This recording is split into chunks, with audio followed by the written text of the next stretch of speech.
A service of KIBMradio.com, the Internet's home for an all old-time radio.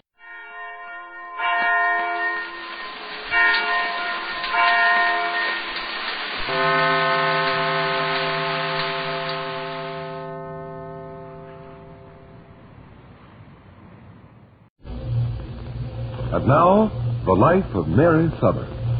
Last week, an increasingly unbearable situation in the lives of Mary and Max rushed to a sudden head. Charles Cheney, whose capture by the police in Sanders would mean Max is being jailed again on a gambling charge, returned to town. Max, determined that the harrowing game of hide-and-seek had gone far enough, tried to persuade Cheney to give himself up. Cheney insisted that Max should surrender him to the police and thus earn leniency and even a suspended sentence.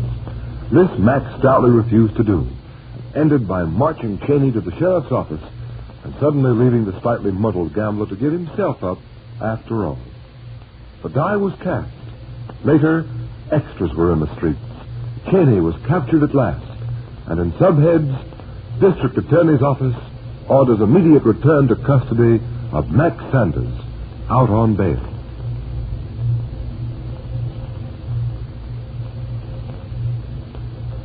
In the Sanders living room the following morning, Max and Mary are discussing the new state of affairs, but with slightly different feelings. District Attorney's Office orders immediate return to custody of Max Sanders, out on bail. How do you like that? I don't like it one bit more than you do, Max, but I do think it's far the lesser of two evils. Oh, you do, Tess? No, really, I do, Max. We couldn't go on the other way. In constant fear that Cheney would be captured and that you'd have to face trial and whatever followed. That terrible fear. Waiting, the sleepless nights. And when Cheney was free, being afraid he'd be captured. That's all over. Yeah. Max, you had a good night's sleep for the first time in ages last night. Did I, Toots? Oh, you certainly did. You snored down a whole national forest. And the Rangers will get you if you don't watch out. Well, they're going to have me for what I'll bring at the soapworks. Well, then what would I do for a husband? Well, lots of better men, dime a dozen. Funny, but I've never seen any of those bargains. Well, maybe you just haven't looked. Oh, it's so much better, Max. We're out in the open now. Getting ready to fight the kind of fight we know best, aren't we? Oh, I'll give the district attorney a few bad minutes, don't you worry. But then there's Phyllis. We gotta get Sis out of that wheelchair. Phyllis will be taken care of, Max. Now, don't worry about it. It'll cost something. Where's the dough coming from? I tell you, Mary, it knocks the props right out from under. Oh, Max, you can't surrender so soon, just at the very start. All your good work yesterday would go to waste. All Mr. Cheney's good work. Mr. Cheney wanted to give himself up and give you credit for the capture to make things easier for you when the trial comes up. Sure, and I wouldn't stand for it. I made him give himself up, like it was of his own free will. That makes it so much easier for him, see? Of course, I see. Both of you trying to save each other from the full force of the law. And you can't let those grand gestures go to waste, Max, by admitting defeat before the real battle's begun. Oh, nothing can go with Cheney, but I run him into the sheriff's office and hand him over. Swell chance. I'd have given something to have been there, Max. Well, I was there. It's all done now. I suppose if I had a single brain in my head, I'd have done like Cheney said and faked a capture on him. I'd have gotten off easy for having surrendered him, I suppose. I'm glad you did what you did, though, dear. Huh? Perhaps a fight with a clear conscience will get you just as far as, well, as what Cheney wanted you to do. You think it could be worse? Huh? Oh, much worse. You could have betrayed your friend, and you didn't. It was a hard decision to make, Max, with Mr. Cheney himself anxious for you to make the wrong decision for your sake. Oh, Cheney's an all right guy. Yes, sir, he's all right. Cheney and who else? Me? You're a swell guy. Or a pretty reasonable facsimile. Oh, what? Hey, you take that back. You're not saved by the bell. I'll answer. Well, I'll get you the next round. Say, is that Doc Benson? Tell him to come right in. It is. What is? You are. Oh, I mean, come on in. I just thought I dropped in and... Well, let me take your coat and hat, John. Come on, Max is in here. Yeah, well, as I was about to say, Mary... Say, hello, Benson. You're the first mourner we've had today. Mourner? Yeah. Amounts to the same thing, John. Well, I saw the papers. And Why didn't you call up or something last night if you saw the papers? A cheerful word would have come in handy. Now, what I'm going to need if the trial goes haywire is a file smuggled in a cherry pie. Yeah, well, I thought you'd be feeling low enough as it was without words of condolence from me, so I delayed until this morning. He feels fine now, don't you, Max? Well, now, I would say... Why, you do too, dear. Stick out your tongue for the doctor. For or at? Well, I can see for myself that things aren't nearly as bad as they might be. Well, the morale's in pretty good shape, John. That is good. It means a lot in the days to come. Yeah, of course, there's Phyllis now. I suggest that you let matters take their course where Phyllis is concerned, Max. You two can't afford to cope with two grave problems at once. That's been your fault up to now. It's simply resulted in splitting your forces and weakening you. Now that Cheney's given himself up... Well, just between you and us, Johnny. Vincent, slap me in the back, will you? There you are. There, what's the matter, old man? I don't know anything about Well, this. he never gets the coughing spells. I mean... Is he okay? Okay, that's fine. I'm all right now. Thanks. What happened? Just one of those things? Yeah, I must have swallowed some air. Signs of nervous trouble, Max. You're cracking under the strain. Is that what it is? What were you going to say, Mary? Oh, nothing. I forgot. Couldn't be very important. Well, then, as I was saying... You mean sound no? Max! As I was saying, you leave the medical care of Phyllis to me. You two devote your energies to winning in court, or putting up a bang-up battle. That's just what I was telling Max. No, it'll go the limit, Benson. Say, we're giving them a fight, don't you worry. Good. And remember, both of you, I'm in your corner. We know you are, Johnny. Sure, I figured we could count on you, Doc. Oh, it seems to me those children of ours are too quiet for any good. They'll be okay. Now let them be, Mary. Say, and there's another thing. About the twins, you mean? Yeah, it ain't possible to lose, you know, Mary. We've got to win, but then again, we might lose. That DA is out to get me. They don't get innocent people. Well, if they get me, they do. And they've got a terrific case against me, all right. And then, what about the kids? What about you? John just told you. We've got to save our energies for one thing. Fighting the prosecution to win. I refuse to worry about myself and the children. Well, that's all right for you to say. I'm supposed to be a responsible family man, though. That's right, Max. You are supposed to be a responsible family man. And you've succeeded pretty well in your responsibility. I'm satisfied, Max. But I wanted to say this, Max. Yeah? We've been good friends, the three of us. Sure. Oh, we've quarreled, Max, you and I, but all in all, we've enjoyed knowing each other, haven't we? Sure. We hit it off pretty fair. Then no matter what happens, you know you can depend on me. Mary and the twins will be provided for. Thanks, Doc. We understand, John. We're grateful, but we all hope your kindness won't be necessary. Perhaps I'd better see what the children are up to. Excuse me, Max. John? Yeah, sure. Well, Doc, what you said, it sets my mind at rest, Doc. No matter what happens, Max, Mary won't suffer one jot more than is absolutely necessary. Be sure of that, Max. Yeah, sure. Thanks. Well, it's another load off my mind. You know, Benson... Doc? Huh? John, you know, Mary had her choice. You or me. She took me. Making you the object of my envy for all time, yeah. Well, I've said it before, and I say it again. She married the wrong guy. That's past, Max. Forget it. Oh, it's still a fact, don't you think? Even if I did, would I tell you? Besides, if I take it thinking of that now. Well, maybe it is, John, and then again, I don't know. I just don't know.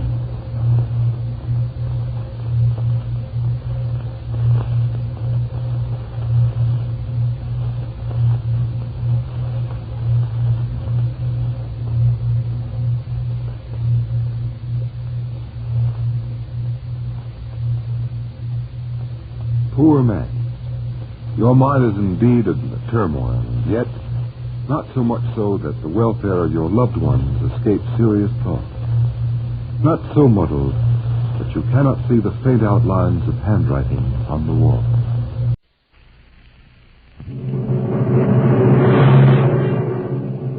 Adventures in Time and Space.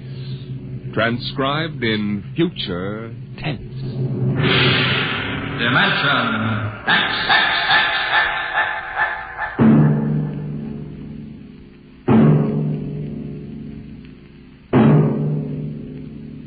The National Broadcasting Company, in cooperation with Street and Smith, publishers of astounding science fiction, bring you Dimension X.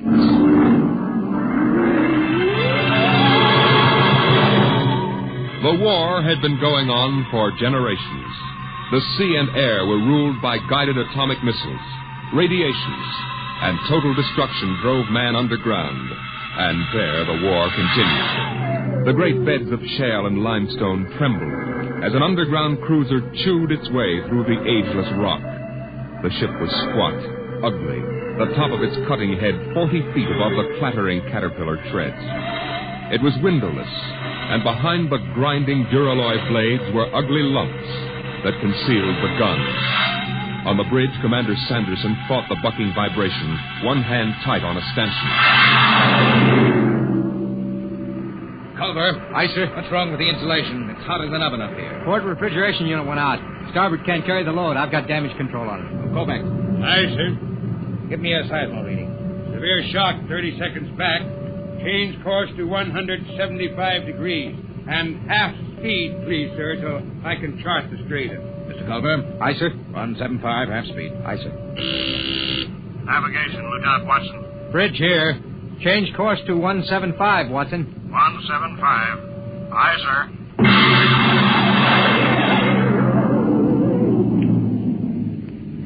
Clark. Yes, Miss Watson. New course 175. 175, aye. Half speed. Half speed, aye. What? We hit something. What is it, Miss Watson? It's lava, probably. Maybe it doesn't mean anything. No, I guess not. Mr. Watson. Yes, Clark? We ever going to get out of here? You mean the lava? The whole business. We've been under rock for 3 months. You better keep quiet, Clark. The psycho officer has rubber heels. I don't care about Carpenter. He's been over me already with those stinking reaction tests. If he gives me one more ink blot to look at, What's your dial? 1 degree correction. Right. Mr. Watson, what was it like? Huh? When? On the surface. I never saw the surface.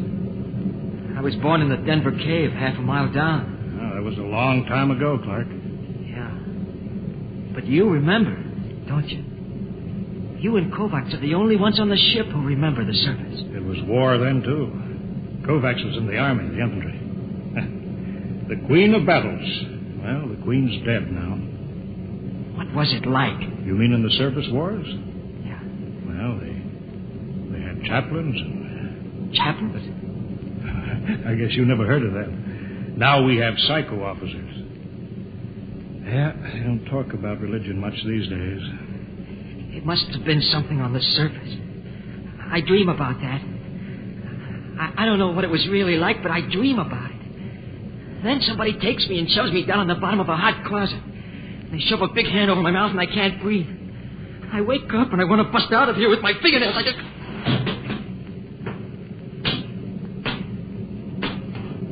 What's the matter, Clark? Nothing, Dr. Carpenter.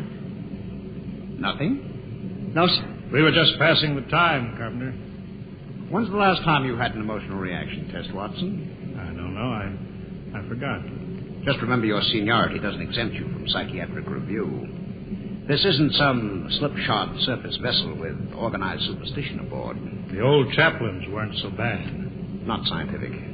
You know, I can remember when psychiatry and mental hygiene were the hope of mankind. Now look at it. That goes in my report, Watson. Yeah? Well, make sure you spell my name right. Now hear this. Attention all hands. Igneous rock detected.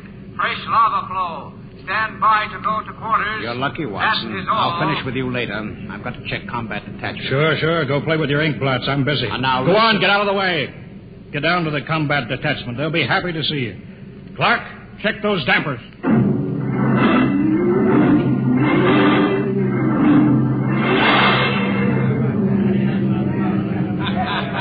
I'll take 3 cards. I'll stand pat. Check to the pat hand. Combat detachment, huh? What kind of a chicken guy are you? Anytime you want to start anything, you lying, yellow shit. All right. Don't flip your wig. All right, I don't want no trouble.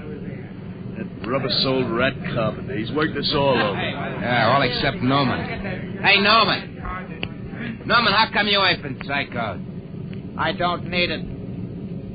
I'm stable. I bet you any money he's a stoolie for carpenter. I've seen his 201 personnel file. It's blank. I heard a guy say he was born in a lab.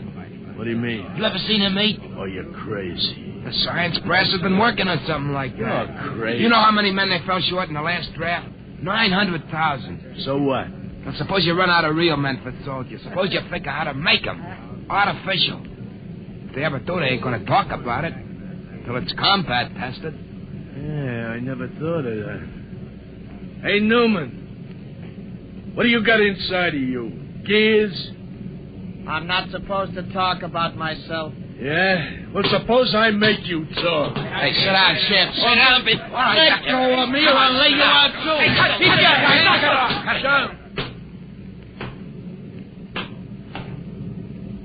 it. At ease, men. Well, how's everybody feeling? You, Coke? All right. I'm all right, sir. Uh-huh. Chin? Chin? I'm all right, sir. Newman? I'm all right, sir. Of course. Very well, carry on.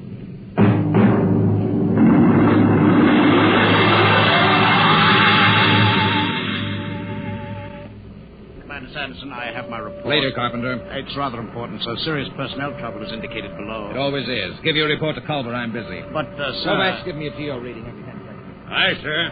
Straight as steady as before. Mr. Culver. Later. If you will initial the psycho report. All right. Hurry up. This is no time for non-combat checking. Seismo reading. Sudden fault. Igneous activity ahead. That means the enemy. Mr. Culver? Aye, sir. Elevate the cutters 25 degrees. We're going up and come on the enemy from above. Aye, sir. Navigation, Watson. Elevate 25 degrees. 25 elevation. Aye, sir. Figures ahead on sonar. Sounds like trees. All right. Sound general quarters. Aye, sir.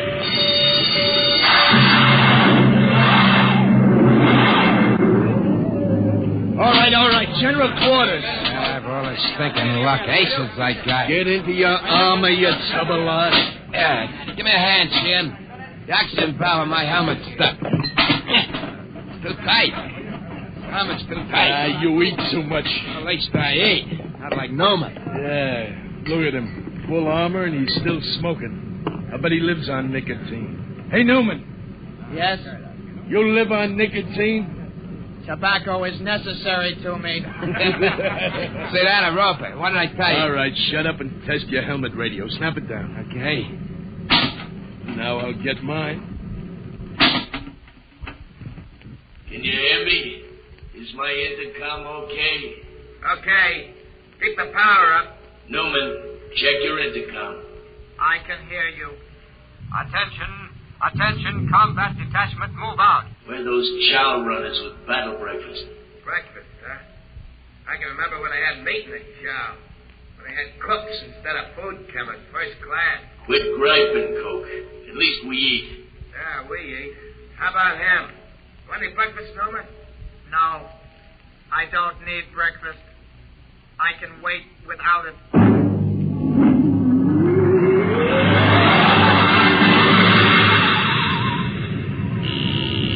Navigation, Watson. Bridge here. Half speed. Half speed, aye. Clark? What? What's the matter? You got the shakes? No, I'm all right. Half speed. Half speed, aye. Attention, all hands. Enemy digger sighted. What? Huh? Prepare for action at close quarters. Enemy digger sighted. You hear that, Watson? Prepare for action at Close quarters. Full speed forward. No, I won't. What? Come on, full speed forward. No. Not another inch. Stop this ship. Get away from there. I gotta stop the ship. I won't be killed. I won't be killed. Get away from the controls, Clark. You hurt? All right, take it easy now. What? I've got a gun. Stop the ship. Stop it before I shoot you. Now take it easy, boy. I won't be killed. I won't let him. I'll give you 3, Watson, then I shoot. I don't know what you're doing. I'm going to stop the ship. 1, 2...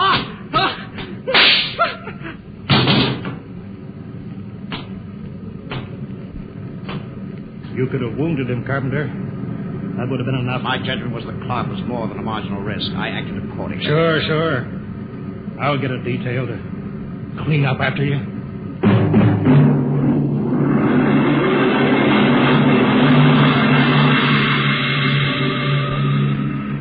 Well, Doctor, the commander says you rate a citation. If you had read my report, Mr. Culver, you'd understand. Carpenter. Aye, sir. Don't let the crew hear of this. Wouldn't do for them to know an officer was emotionally unstable. You won't keep it quiet, sir. There was a detail to remove the body. What's that? Enemy digger within 100 feet, coming in fast. Hold it, Culver. Don't reverse engines. Turn on the drill with the tread stationary. Aye, sir. Full speed drill. Treads cut out. Blow up a cloud of dust that will blind their optical technician in the infrared. Stand by, gunnery. Stand by, gunnery. Right, sir. Enemy will be breaking through any second. There it is. Halt drill blades. Navigation. Cut out drill. Cut out drill. Fire when ready. Fire.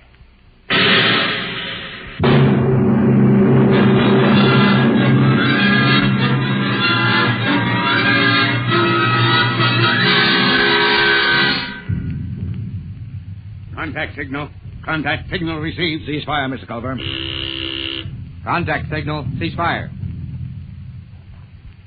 Enemy battery silent, sir. Give the go-ahead to the combat men. They can move in. Who tripped that alarm? Cut it off. Navigation to bridge. Bridge, aye. What's wrong down there? Why the emergency? The atomic pile's kicking up. We can't get into hand dam. She may blow any minute. I'll take over, Mr. Culver. Prepare to abandon ship. But the enemy diggers, With sir. the atomic pile about to blow, we'll have to advance, destroy the enemy, and take refuge in their ship. There's nothing else we can do. Look alive. Aye, sir. Attention, all hands. Prepare to abandon ship. Prepare to abandon ship. Kovacs, have the ship's records packed and ready to go. Aye, sir. Commander? Watson, what are you doing up here? There'd be a lot more chance of getting out if the ship's engines were reversed. She crawled back down the tunnel before she flew. There's no way to set up remote control. I know. I thought I could stay and run her. But the pile's going to blow. I know. All right, Lieutenant. Permission granted. You may stay with the ship.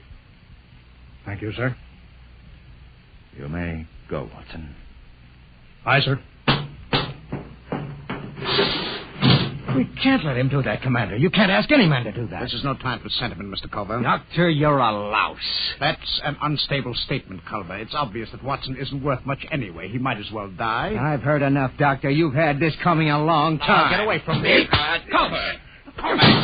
Pearson, get here! Let go of me, Culver. Yes, sir. All right, Kovacs. Release him. Aye, sir. Mr. Culver, I need you now, but if we come through this, I'll be forced to prefer charges. Kovacs, help Dr. Carpenter up. Yes, sir. All right, Mr. Culver. Give the order to abandon ship.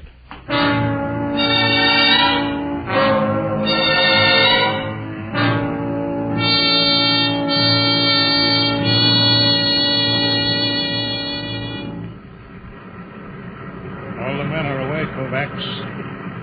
Full speed in reverse. Aye, Mr. Watson. How long have we got before the pile blows? I don't know. Kovacs, why did you stay here? You could have abandoned ship with the others. I've been saving a cigar. I got two. Would you like one? Oh, thanks.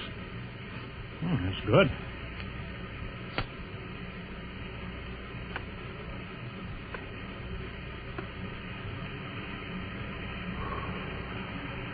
You didn't answer my question, Kovacs. Why did you stay? How about you, sir? Me? I was in the last class out of Annapolis before it went underground and merged into the Geo-Warfare Academy. I guess I just hang on to illusions. Dead traditions of service. I suppose I did it because I thought it was the right thing to do. Yeah, I guess that's it when you get down to it. Kovacs, you saved a cigar against the rules. I've got something, too, here. It's a book. I stole it out of a hotel room in Frisco in the old days. A Bible? Yeah. Psycho officers don't allow them on board. Carpenter would have had me in the cells if he'd known about it. There goes the Geiger alarm. It'll blow any minute now. Kovacs, you remember this? The Lord is my shepherd, I shall not want. He maketh me to lie down in green pastures.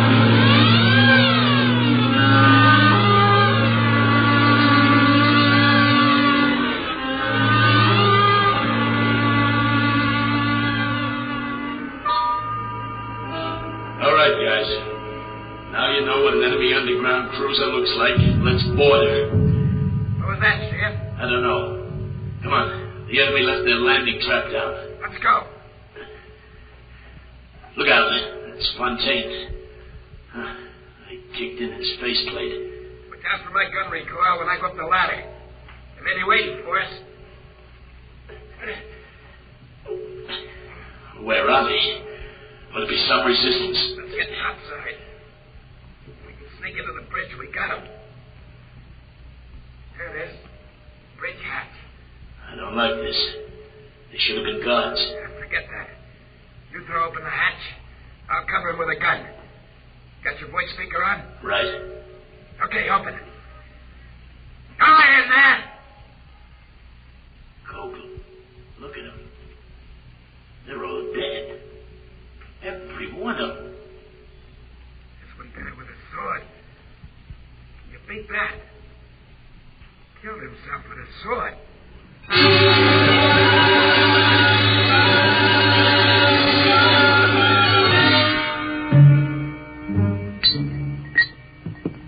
Confound this foreign equipment. Culver, how soon can we get this enemy ship underway? Give me the damage report. Aye, sir. The port tread knocked out, armor breached aft in the midships, gun batteries inoperable. Lieutenant Adamson estimates we can make limited headway in 2 days. Very well. Sir, is it necessary for me to have this guard tagging after me? You're under arrest, Culver. Excuse me, Commander, sir. Oh, go ahead, Coke. There was a message or something under the guy with a sword when I broke in. I kept it as, well, sort of a souvenir. Oh, give it to me. I didn't mean anything wrong, sir. Hand it over. Culver, you read the enemy language. I'm afraid I'm under arrest as a prisoner. That'll do. Go ahead, read it. From Supreme Headquarters. There's a code designate. To all field commanders. Subject. Secret weapon, X-39. Failure of. 1. Research project X9 released on South America front last night. X9, a semi-living chemical process attacking all forms of protoplasm, was found to be uncontrollable, is spreading through our own armies all over the world. 2, you are instructed to... Well? That's all, sir. Quiet! Gentlemen, there is only one way to interpret this news. Carpenter, you will inform all hands that the destruction of the enemy is worldwide. The war is over. Hey, Newman, why don't you laugh, huh? Why don't you shout the war's over? I don't need to shout. Dr. Carpenter, you will instruct Cook to serve double rations as a celebration. No, sir. I strongly advise against it. The psychiatric implications are... What's the matter? I don't know. Something It's inside me. I've got to get out. Carpenter! Coke, Newman, go after him. Come on. No. That can't happen to a man. Not that. It's Carpenter. You can see that. But that can't happen to a man. He's dissolved. What's going on here? You don't understand, Commander. You didn't listen to that enemy message. A semi-living chemical process attacking all forms of protoplasm.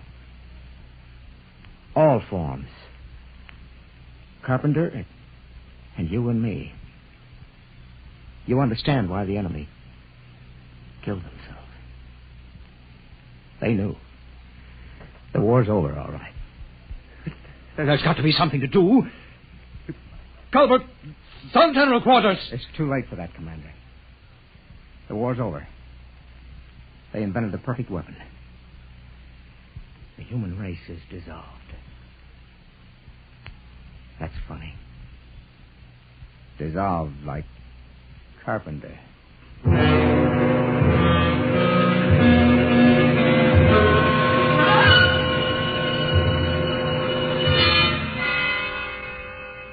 Newman. Is that you? Yes. They're all dead. Aren't they? Yes. Commander Sanderson was the last. Except me. I suppose so. How about you, Newman? It will not affect me. I am not made of protoplasm. I am an inorganic synthesis. You can't die, then. No. I am atomic powered. My breakdown point is calculated in thousands of years. I cannot destroy myself. I was conditioned against it. It's beginning. You'll be all alone, Newman. I know. Buried alive in the rock for thousands of years. I'm sorry for you, Newman. I'm sorry. You'll be all alone. Now, it's starting. Damn it!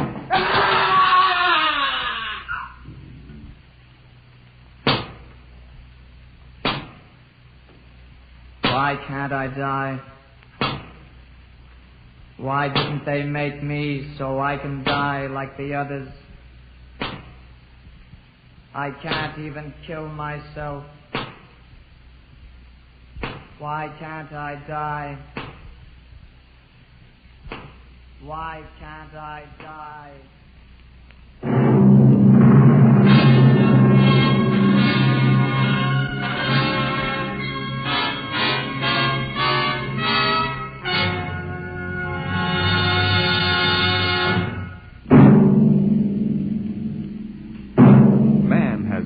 Told himself that he was master of the machine. But will he always be? Listen next week to the story of a nightmare.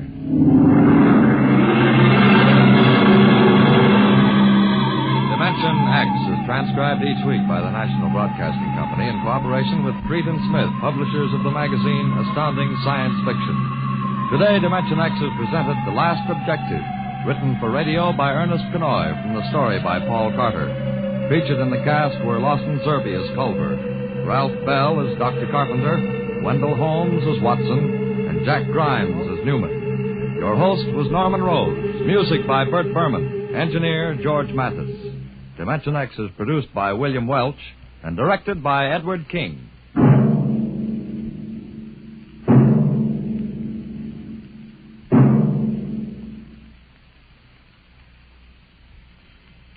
Dimension X came to you from our Radio City studios in New York. This is NBC, the National Broadcasting Company.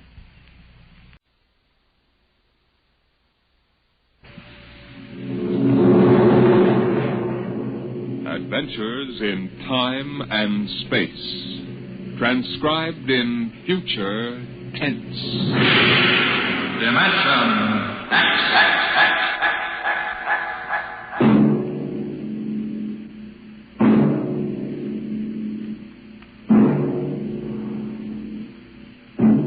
The National Broadcasting Company, in cooperation with Street and Smith, publishers of astounding science fiction, bring you Dimension X.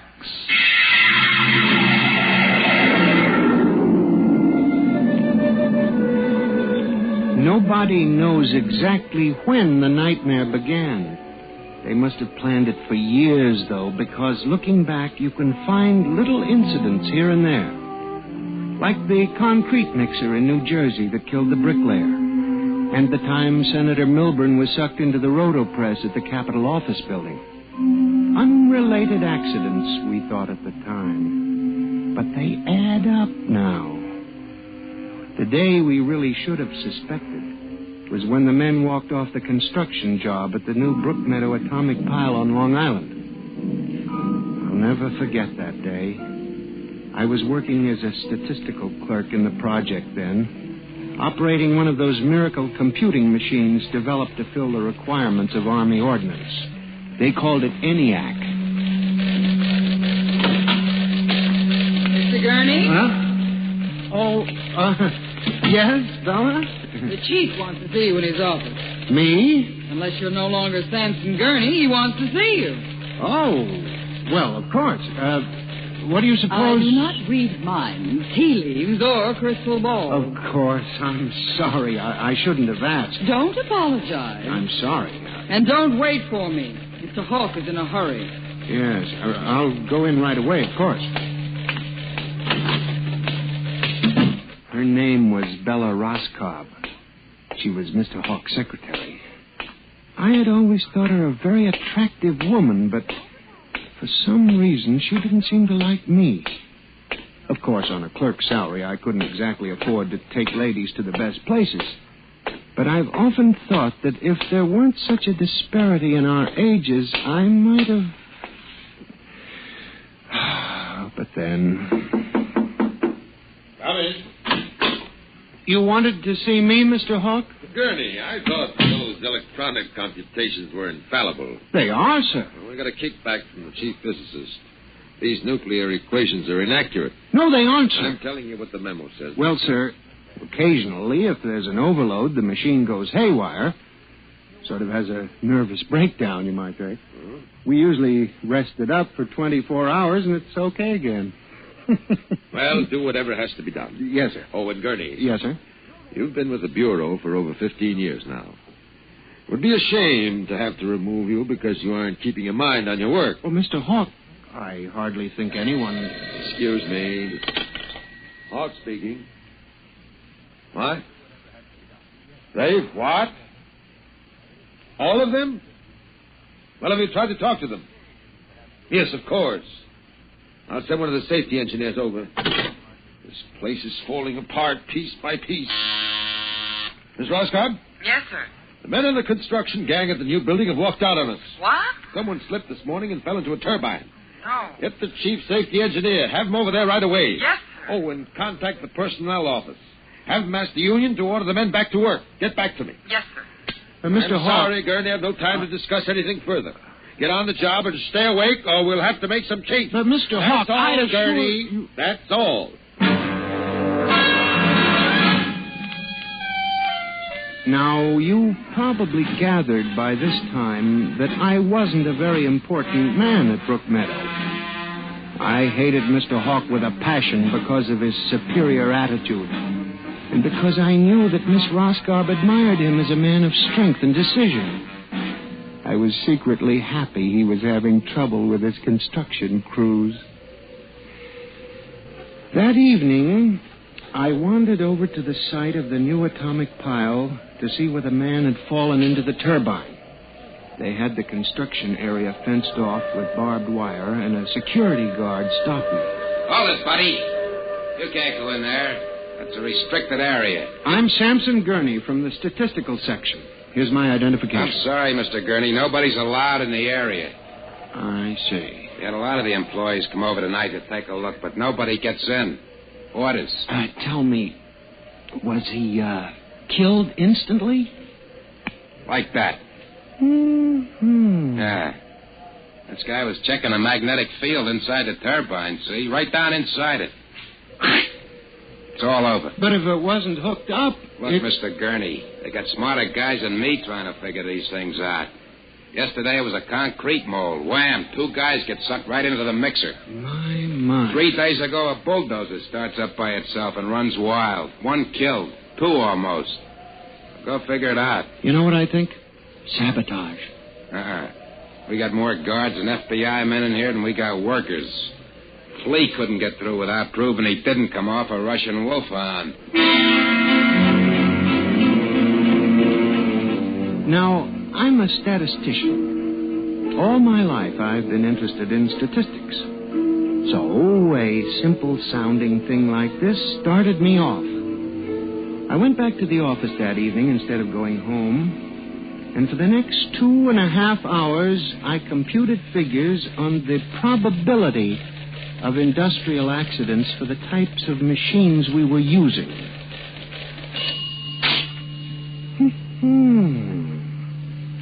I took one look at my figures and went down to Hawk's office. Just as I figured, he was staying late working on a settlement with the construction workers. Yes? Oh, good evening. I saw the light. Oh, Mr. Gurney, what are you doing here? Is Mr. Hawk working late? Yes, I am, too. Oh. I wonder if I could see him a moment. We're busy right now. Could you make it tomorrow? It's very urgent. I'll wait, if you don't mind. Suit yourself. Miss Roscoe, I wonder if perhaps you would consider having dinner with me this evening after you're through. I have a date, Mr. Gurney. I was thinking we might go to Raymond's. They have very good spaghetti. Mr. Hawk has already asked me to have dinner with him at the Golden Shish Kebab. Well, of course, that's out of my class. Yes. Yeah. Mr. Hawk, yes, Mr. Gurney would like to see you a moment. He says it's very urgent. Urgent? All right, I'll give him a minute. Okay. Thank you, Miss Roscoe.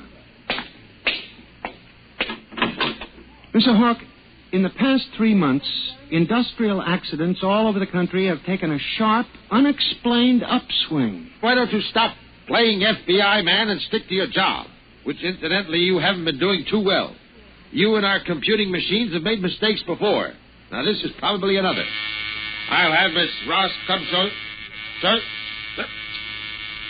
What's the matter with this blasted buzzer? Miss Roscoe! Miss Roscoe!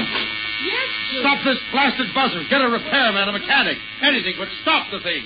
And you, Gurney, get out!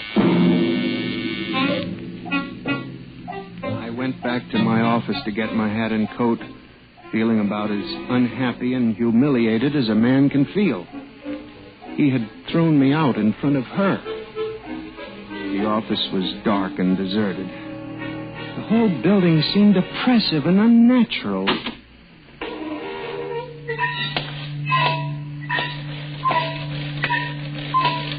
I walked across to my desk. In front of me, the ENIAC glowed and chattered eerily as it worked on the equations we had fed it that morning. Its many-fingered circuits hung against the wall like some great octopus. And the thousands of tubes glowed orange and blue in the dark like 1,000 eyes staring at me. It almost seemed alive. Then it increased its tempo a moment, and a fleeting notion crossed my brain that it was laughing at me. Laughing like all the others. What was the matter with me? What? I shut my desk drawer and began to put the cover on my ENIAC typewriter when an amazing thing happened. The most amazing single incident of my life. Alone, in the darkness, with no one at the keyboard, the ENIAC typewriter began to type. Am I going crazy? This can't be. There's nobody here. There's nobody here. Oh, no. I'm just imagining it. It's in my mind. But I hadn't imagined it. The paper was there in the carriage. Did I dare read it? Or would the whole thing suddenly vanish and send me shrieking to the nearest psychiatrist? Sampson Gurney, there are some equations better left unsolved. The answer to yours is death. It was not until I turned to go that I was suddenly aware of the utter and complete silence of the room. Then it dawned on me. The ENIAC had stopped working.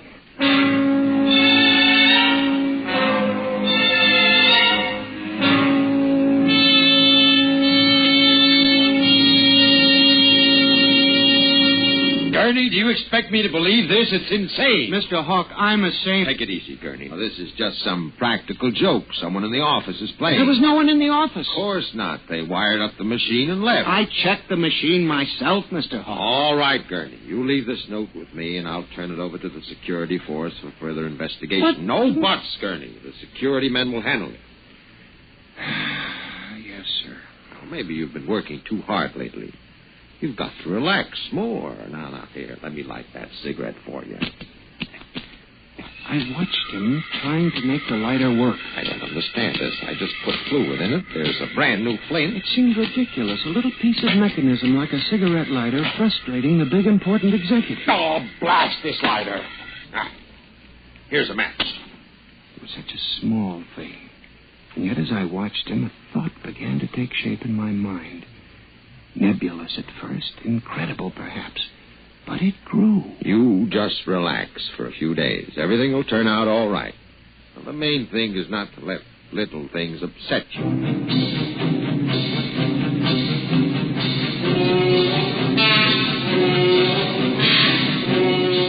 It was the cigarette lighter that gave me the idea, and what Hawk had said about little things. For the next week, I observed the 1,000 petty little annoyances around the office. The door handle that wouldn't turn, the telephone connection that cut off in the middle of an important call, the power failure for no explainable reason. Suddenly, these things began to fall into a pattern. I, Samson Gurney, knew that I had stumbled onto a secret so monstrous in its implications that I was almost afraid to pursue it. On October 12, 1956, I established communication with them. I will curse the moment to my dying breath. Who's there? Night security guard. Oh, hello, Henry. Oh, hello, Mr. Gurney. What are you doing here so late? I'm just doing a little repair work on my ENIAC computator. Huh. Sure some mess of wires and tubes. Yes, it is. Well, I gotta finish my rounds. Won't forget to turn out the light, will you, Mr. Gurney? No, Henry, no, I won't forget. Night. Good night. When you were a child, did you ever try to imagine that you were all-powerful? I felt like that when I finished hooking the input of the typewriter to the main vacuum tube of the ENIAC. Then I turned on the current that sent 1,000,000 volts of pulsing energy into the electronic nerves of the machine. I am certain that if anybody were watching me in the next moment, he would have thought me a raving maniac. I still wonder if perhaps it is not all a nightmare. Now, you! If what I have guessed at is true, if there's life and intelligence in this room, make a sign!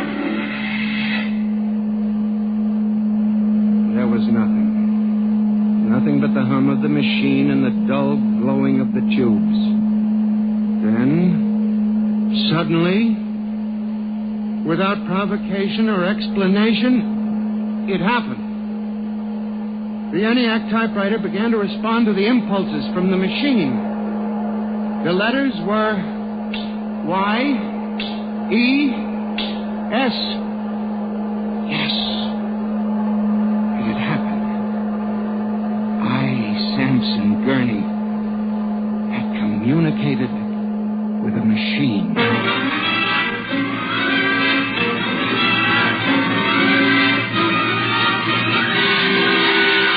I was about to try to communicate again when suddenly, on ball-bearing casters, a heavy metal filing cabinet began to roll away from the wall toward me.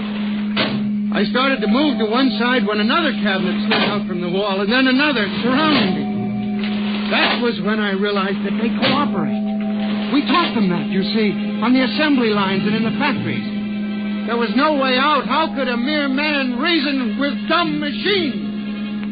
Still, they needed us.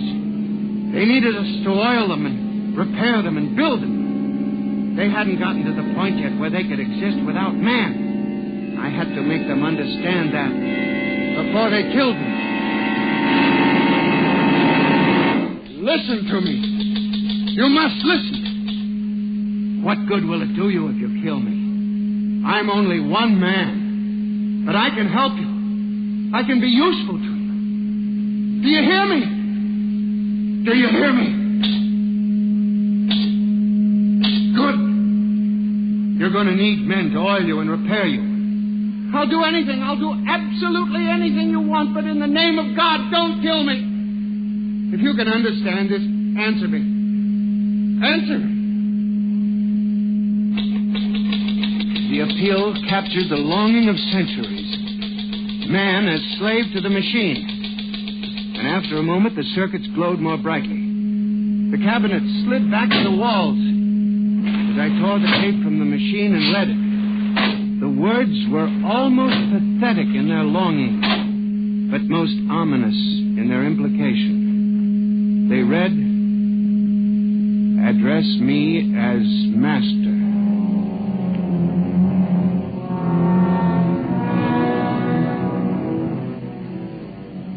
My life for the next 6 months was a nightmare.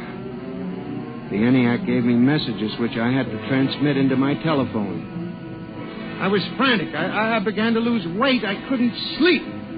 My nights were torture, a constant fear. It was in December, just after Christmas. I was sitting in my room, listening to a broadcast. Ladies and gentlemen, a special bulletin.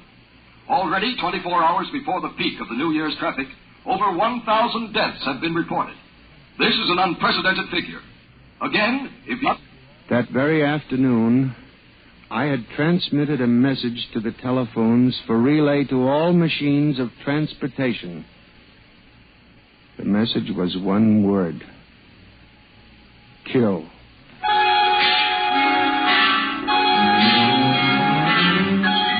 Next morning, I avoided my office. Instead, I went directly to the office of Mr. Hawk. I was highly agitated. My lips trembled as I spoke. Well, Gurney? Mr. Hawk, what I'm going to tell you sounds crazy. I know it does, but I must say it. All right, say it then, for heaven's sake. Mr. Hawk, have you ever heard of resistentialism? Resist what? Resistentialism.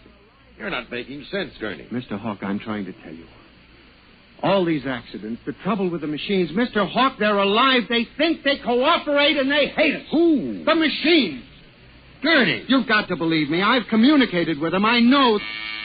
What are you doing? Now, just relax, Gurney. Everything will be all right. What are you doing? Miss Roscoe, send for the plant physician at once. Mr. Gurney has had a nervous collapse. But, Mr. Hawk... Everything will be all right, Gurney. We'll give you a nice, long rest. You fool. You blind, stupid fool. Can't you see what you're doing? Fool, fool, fool!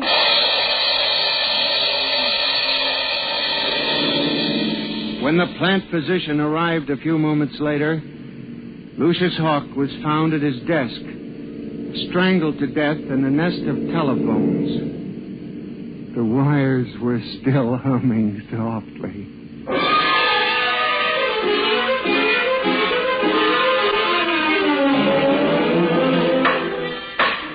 Samson Gurney, you stand accused of the crime of murder. How do you plead? I did not kill him. I didn't. So record. Prosecution will proceed with testimony. Now, Miss Roscoe, did the accused quarrel with your employer on the morning of the murder? Oh, yes. He and Mr. Hawk quarreled violently. I could hear Mr. Gurney screaming at him. And Mr. Hawk asked me to send for the plant physician. What were his words? He said, Mr. Gurney has had a nervous collapse. Now, Mr. Simpson, you are a guard at the Brook Meadow Project? Yes, sir. When did you have occasion to meet the accused? Right after those accidents. He was snooping around the construction area.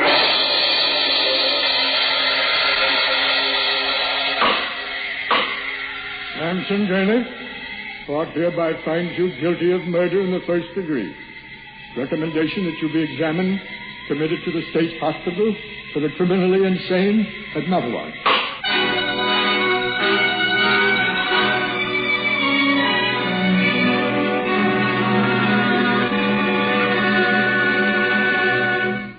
And that's how I came to be here at the hospital, Dr. Klein. That's the whole story. Thank you, Mr. Gurney. You can see that I'm not insane. You must believe me, Doctor. Of course I believe you, Mr. Gurney. Now tell me about this revolt. It will begin in Washington, then spread to New York. Yes? The Madison Avenue buses lead the charge.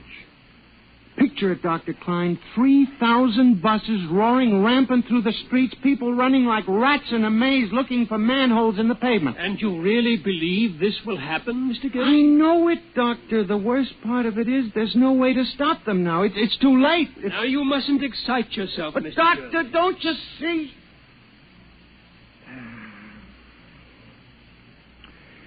It's fair enough, I suppose. We built them. We taught them to think for themselves. It was bound to come.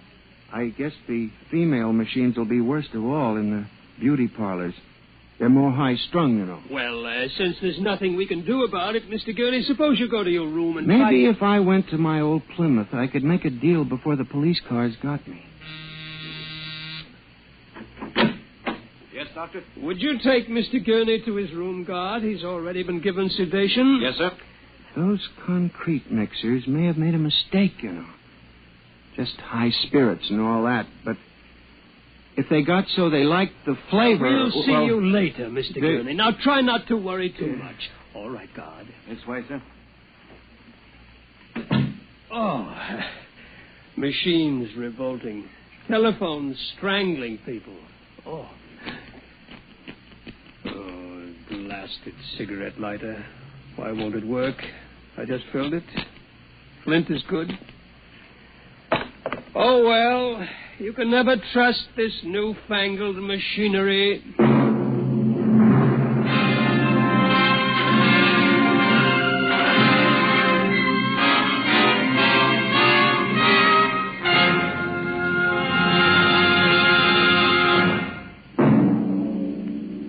Next week, Dimension X will present a story of the future. A story of an insignificant pebble in the sky called Earth, and of a man from a distant star who grew to love this unimportant planet.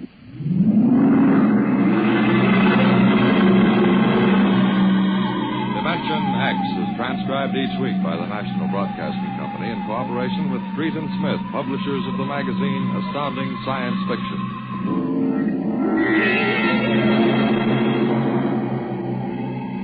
Nightmare was written by George Lefferts and based on a poem, The Revolt of the Machines by Stephen Vincent Benet. Featured players in the cast were John Gibson as Mr. Gurney and Rita Lynn as Bella Roscoe. Norman Rose is your host. Music by Albert Behrman. Engineer, Bill Chambers. Dimension X is produced by William Welch and directed by Edward King.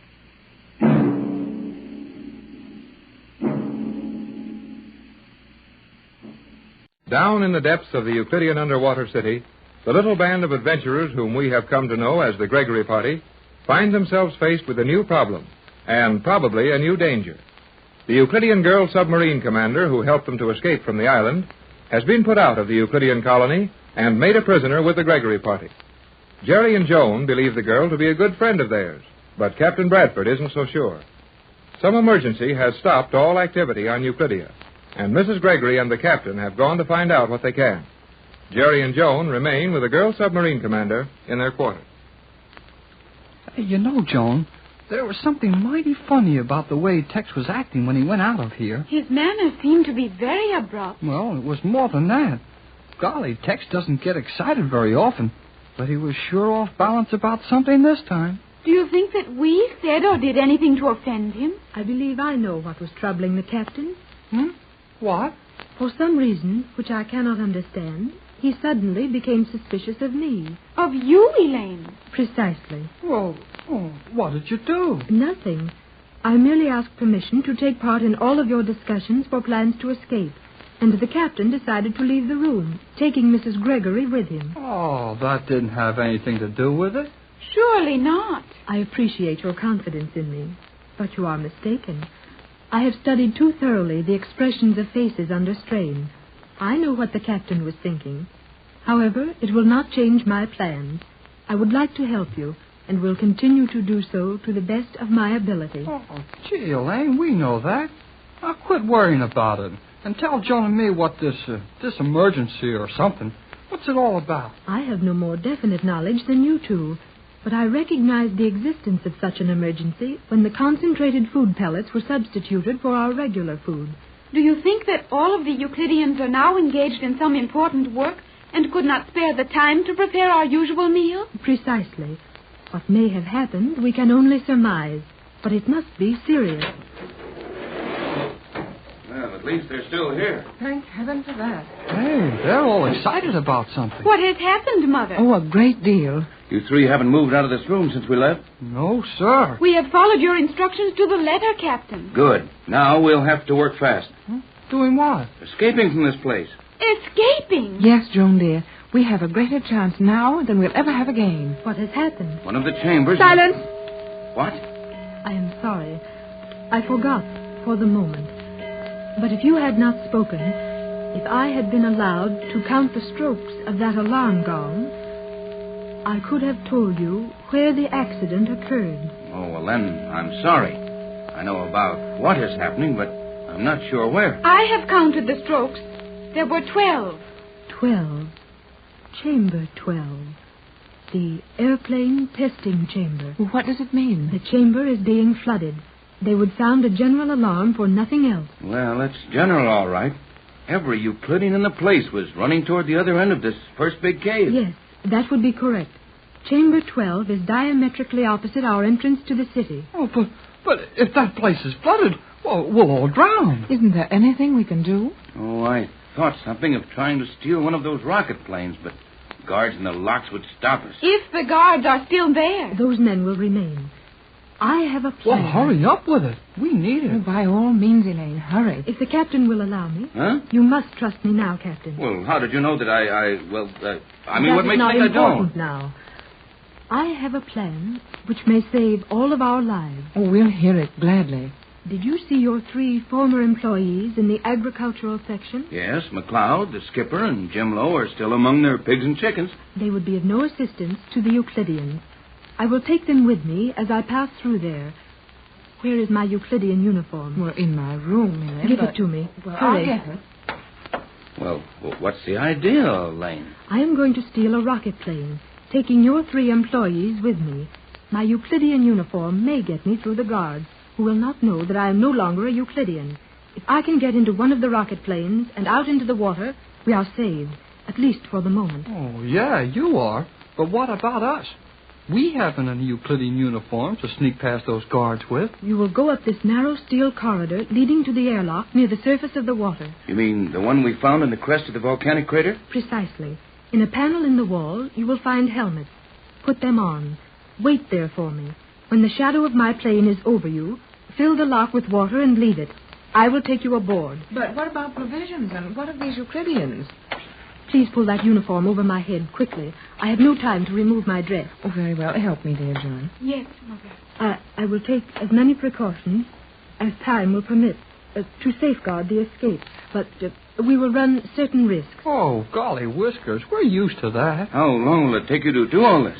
Probably less than 180 seconds.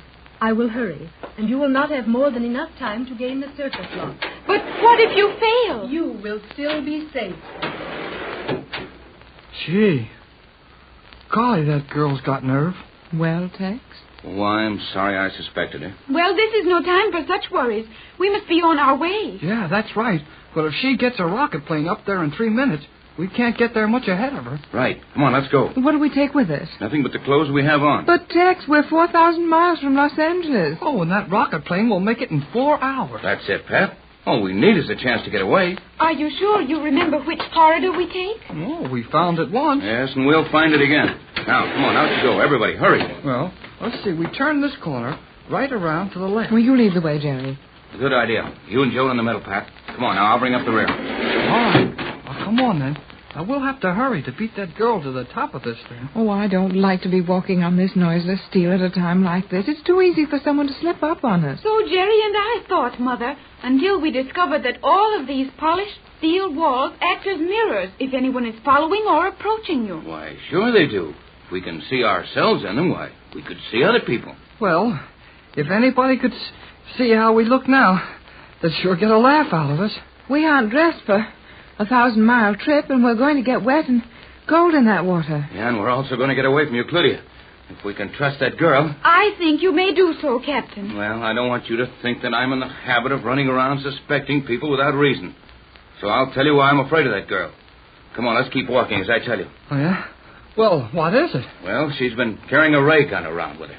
She advised us to leave ours in the sleeping room. Are you sure of that? Positive. I think I can explain that. Oh, golly, I wish you would, June, so the captain would stop suspecting that swell girl. I will. The commander, or Elaine, as we now know her, was afraid that Jerry might use the ray guns at the wrong moment, act on the spur of the moment, and do us more harm than good. Oh, is that so? She didn't think I had enough sense to take care of one of those things, huh? Well, maybe she isn't such a swell girl after all. Oh, take it easy, kid. It was all for your own good. Well, I suppose it was, but golly, well, I never did get any fun out of things that were for my own good. Well, at least that relieves our minds. This is a very steep climb. How much farther must we go? Only a little ways now. I think I can see the door to the lock. There, just ahead of us. Oh, that can't be, Tex. We made a turn just before we came to the door. You sure of that, Jerry? You bet I'm sure. Tex, suppose you can't locate the door. We'll locate it, all right. We did locate it. Oh, no, we didn't. That's just the turn in the wall you bumped into. You are correct, Jerry. How much, Father? Getting tired, Pat? Well, we're climbing awfully fast. Oh, it's just a little ways now. We're walking on solid rock. We must have come up at least 200 feet, I think. No, not quite. Our quarters are about 200 feet below the surface, and this lock is about 30 feet. Oh, here's the door, Tex. Right. Now get the palms of your hands against it. Aye, aye, Skipper. Why, that door slides down. Yes, Mother. I presume there is no room for it to slide in any other direction. That's right. We're in a narrow ledge of rock, in the edge of the old volcano crater. Mighty little room. All right. Okay, now in we go. Now, where's that panel with the diving helmets in it? It must be here, Jerry. This is the only opaque panel in the entire room. Well, let's have a look then. Here, I'll give you a hand, Jerry. Now, Pat, you and Joan watch out into the water in all directions. Tell us the minute you see the shadow of that girl's rocket plane on the surface. Tex, she isn't on time. She didn't give herself enough time. We're not ready for her anyway. I've got it, Tex. It's opening. Hey, and there's the helmet. And here comes the shadow of the... Why, I thought you said she'd have a rocket plane. That shadow was made by a submarine. I think not. Here, start putting on your helmet. No, Mother. The rocket planes look like submarines. Here's a helmet for you, Joan. Come on, get into it quick. Right. Now, you go up first, Jerry. All right, you next, Joan. Then Pat. Now follow. Open that valve, kid. Open it is.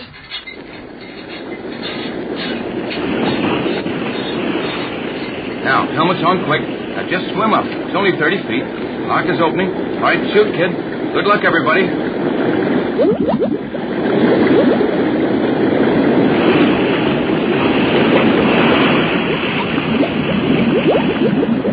Hey, Skipper!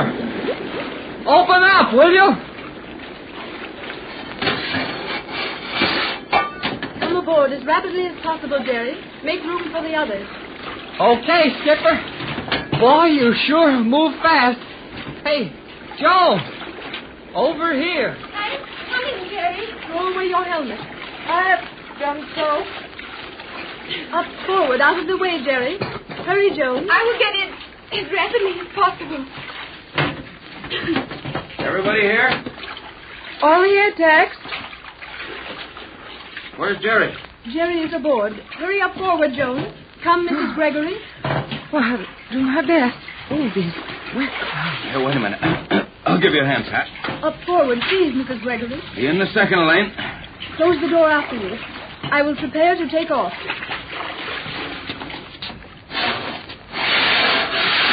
Okay, Elaine. Now we're all shipshape.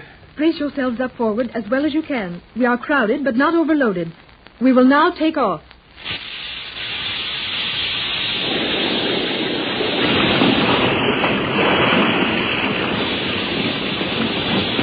Oh, boy, we're off again. And in 4 hours we'll be home. 4,000 miles away. That's pretty fast, but it's the best way to leave Euclidia. Hey, Elaine, where's the skipper, McLeod, and the Chinese cook? They are in the forward baggage compartment. Everyone is safe.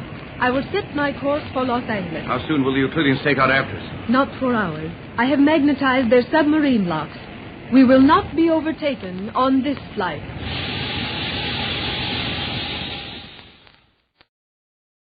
Once more, the Gregory party has escaped from Euclidia. It seems a little out of place to escape from the very locality you've come to capture, but sometimes a well-ordered retreat is the best manner of attack.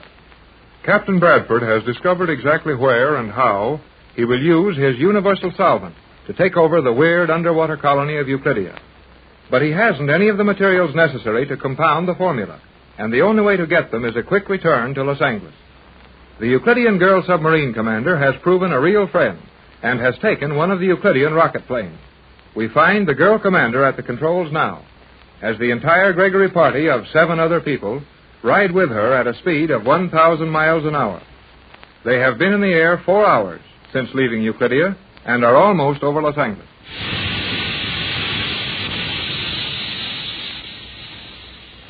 I believe, Captain Bradford, that we will be ready to land in Los Angeles in less than 600 seconds.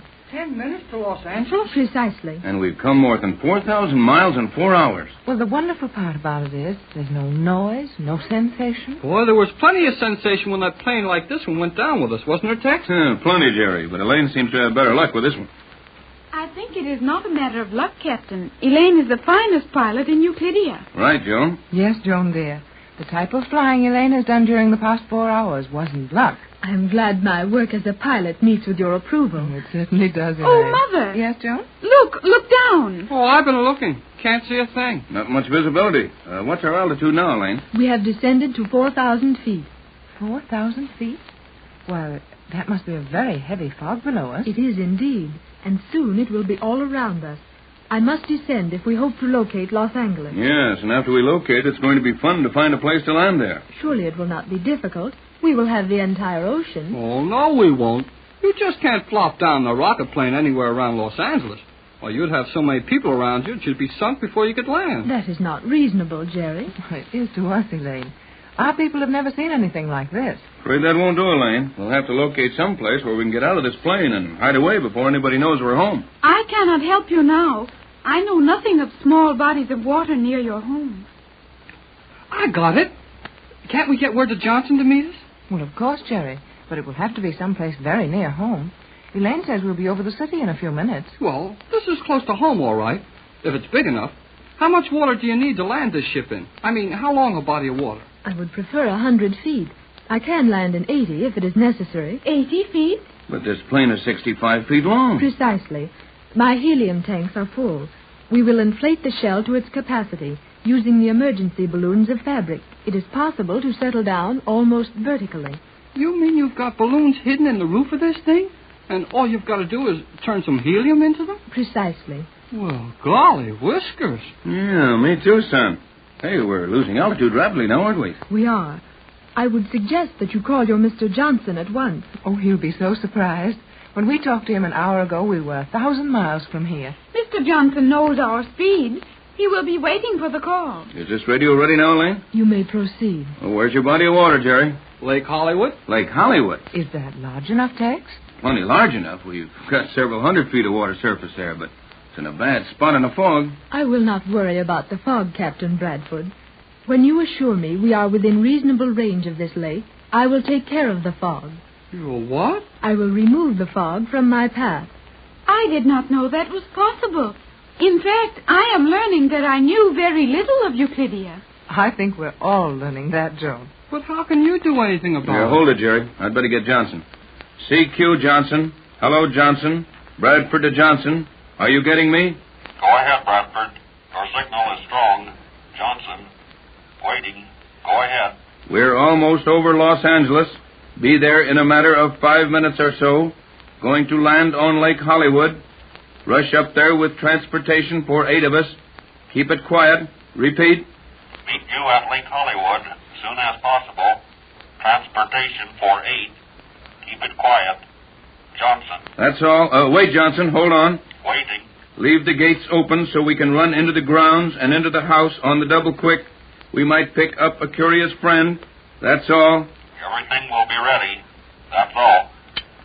Your man Johnson is dependable. Oh, Johnson's a treasure. He thought we were all lost when the island sank beneath that artificial eruption. But when we located him with the radio an hour ago, he was as calm as if we'd just left him at lunch. I would say that Mr. Johnson had never given up hope of news from us. He sure hadn't. And I can't see why. Well, I can. Johnson came down on one of those boats that saw the eruption and sailed away. But Johnson wasn't fooled a bit. He knew that if the explosion had been real, if the island had actually been destroyed, some evidence of it would have floated to the surface. What an amazingly simple reasoning. Almost childish. Yet none of us thought of it except Tex. And Johnson. You will learn, Elaine, that Captain Bradford and Mr. Johnson do many amazing things together. That is obvious. One moment. Captain Bradford. Yes? The fog is not solid ahead. I see a tall building. Oh, well, that's the Los Angeles City Hall. We're too low to get over to Lake Hollywood. You take the controls, Captain. Hey, I'm no wizard with these ships. You are familiar with landmarks. I will retard our speed to 100 miles an hour or less. You will fly us into a position over the lake. I will land the plane. Okay, Skipper. How far are we from the lake, Captain? Only a few miles. Cut the speed as much as you can, will you, Elaine? I am doing so. And I will begin to use helium in the shell. After I attain 100% buoyancy, the speed may be negligible. Boy, oh boy. I hope we don't wind up on Lookout Mountain. I'm taking no chances, Jerry. I can get an occasional glimpse of Riverside Drive down there. I'll follow it around behind the hills. That's the easiest way to get in. Are we not in great danger of being seen from the ground? Well, I should think so, but we can't do anything about it. We are making no sound, and we will not attract much attention merely passing through openings in this fog. Yeah, I guess we're all right there. Yeah, nobody could get a second look at us anyway. Well, we're nearly there. Better cut speed some more. I am doing so. Johnson can't possibly get to the lake from my home in this length of time, Tex. He won't be far behind us, and remember that we're not down the lake yet. The fog is thicker here, is it not? Sure is. I can't see any holes in it now. Well, I've got the general direction of the lake spotted, but I'll never hit it exactly in this step. Well, what did you say about controlling the fog? I will use the fog ray. That will give us perfect visibility from this plane to the ground in a circle 100 feet in diameter. Gee, can you do that? I said I would do it. Well, isn't it time to try it, Tex? I don't like to use it until we absolutely have to. That circle cut out of the fog is going to attract the attention of anyone we fly over. There is no other course, Captain. You cannot land in this fog. You're right, Joan. I guess turn on, Skipper. I am doing so. I never saw anybody who could be doing what people want you to do before they want it, like you can. I have been well trained. Joan, Jerry, look down. Mother, we can see the ground. Sure can. The ray is not perfectly focused for this altitude. I will clear it up. No, don't. That little haze along the ground may be our greatest protection. I can see what I want. And I'm way off my course. Are we in danger, Captain? The only danger we're in is that of going to San Francisco. We're miles over into the valley. I can't get used to the speed of these things. We are now making only 80 miles an hour. Oh, it's that fog, Tex. You can't gauge your speed through that stuff. Yeah, I'll cut it around hard. At 80 miles an hour, we should be over the lake in a couple of minutes. Is the lake entirely surrounded by mountains? Well, they're not exactly mountains, Joan. Just hills. But even so, it would be a little embarrassing to fly into one. No danger of that with this fog cleared away under us. Yeah, it doesn't do any good straight ahead, though. Don't need it, son. I know every wrinkle in this terrain. We'll slip in over the lake with 100 feet to spare. That should be ample. Perhaps. But it is not a great deal. No, Joan, dear, but we haven't a great deal of time either. Remember that it would defeat our purpose to be discovered at this time. It would appear that this local fog is most fortunate. It sure is. All right, Elaine, take it over. There's the lake right under us. Oh, golly. Now we overshot it. That is of no moment. I will circle down and remain within this radius. Are we going to land smoothly? There is no reason why we should not. Why do you ask? Well, the rest of our crew aren't any too comfortable crowded into that front compartment. Gee, that's right. You know, we ought to tell them we're going to land so they can brace themselves. That will not be necessary. I will now cut off all power. Can we just drift down to the lake surface? Precisely. May I make a suggestion? You may. As soon as you are stabilized over the lake and within 100 feet of the surface, would it not be wise to allow the fog to surround us again? That would remove any possibility of our being observed from the shore of the lake. Good idea, Joan. How about that, Elaine? I will stop the fog ray. We are now directly over the center of the lake and less than 100 feet above it. Isn't there any wind which might blow us slightly off the landing? None. I will now release the helium balloons from our upper surface.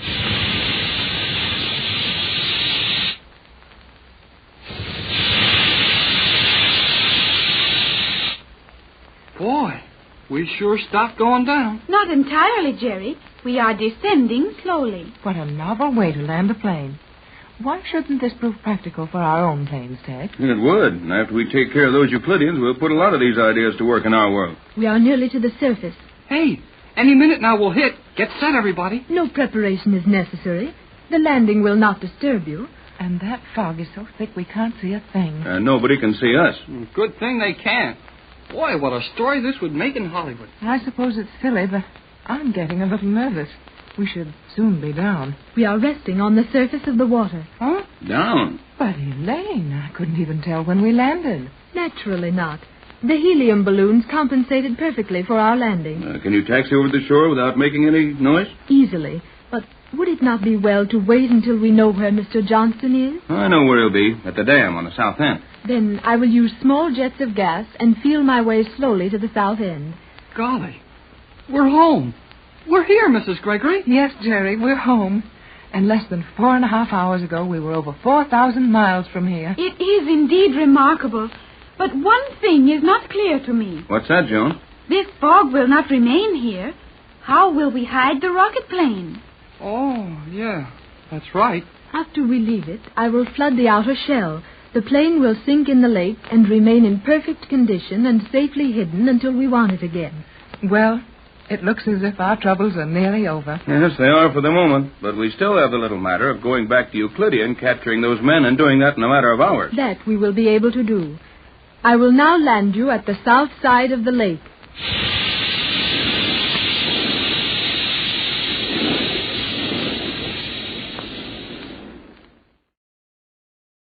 Tonight at 11 o'clock Eastern Daylight Saving Time, Mutual will carry an address by President Truman on the railroad strike.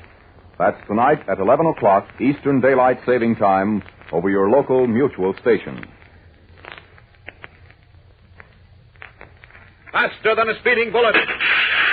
More powerful than a locomotive. Able to leap tall buildings at a single bound. Look, up in the sky. It's a bird. It's a plane. It's Superman. Kellogg's Pep. P-E-P, Pep. Kellogg's Pep, the Sunshine Cereal, presents The Adventures of Superman.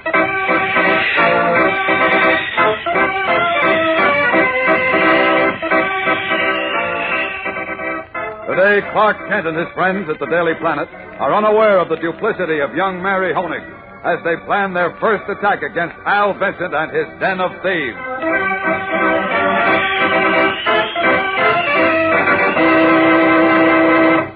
Hello there, gang. This is your pal Dan McCullough. You know, nobody wants a gloom box at the breakfast table in the morning. So if you want to show up with a sunny disposition and a sunny smile, get hep to that sunny breakfast cereal, Kellogg's Pep. Why, just one glimpse of those toasted whole wheat flakes, all golden and crisp, and you're bound to be in a good mood. You feel like eating a solid sort of breakfast that gives your day a happy start. You see, Kellogg's Pep is called the Sunshine Cereal. It's loaded with sparkling sunshine flavor. Come back for more flavor that your appetite can really latch onto. And every flake is crisp and tender and mouth-watering good. Believe me, your first taste of Kellogg's Pep tells you that you're going to get a kick out of every last spoonful in your dish. And that's the way it should be. Sure, because it's not good to waste cereal. And nowadays, the cereal grains are being sent to fellows and girls overseas. Keep that in mind when Mom brings Kellogg's Pep home from the grocer's. Don't waste it. If you pour your own Pep, pour it carefully. And polish off every bit you pour out. Pass the word along to the rest of your family, too. Always make sure to eat all your Pep. Don't waste it. And now, the adventures of Superman. Sent to the Daily Planet to retrieve a file of letters proving that Martin Higgins, candidate for mayor of Metropolis, is connected with gangsters and racketeers, Mary Hennig, a tough young girl hoodlum, also known as Chicky, played on the sympathies of Lois Lane, and with her help secured a job on the paper.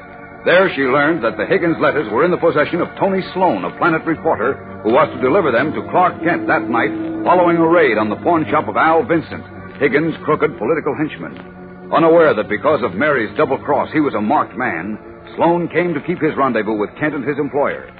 As we continue now, the reporter, hat pulled down over his eyes, is standing in the black shadows of an alley, directly across the squalid slum street from Al Vincent's pawn shop.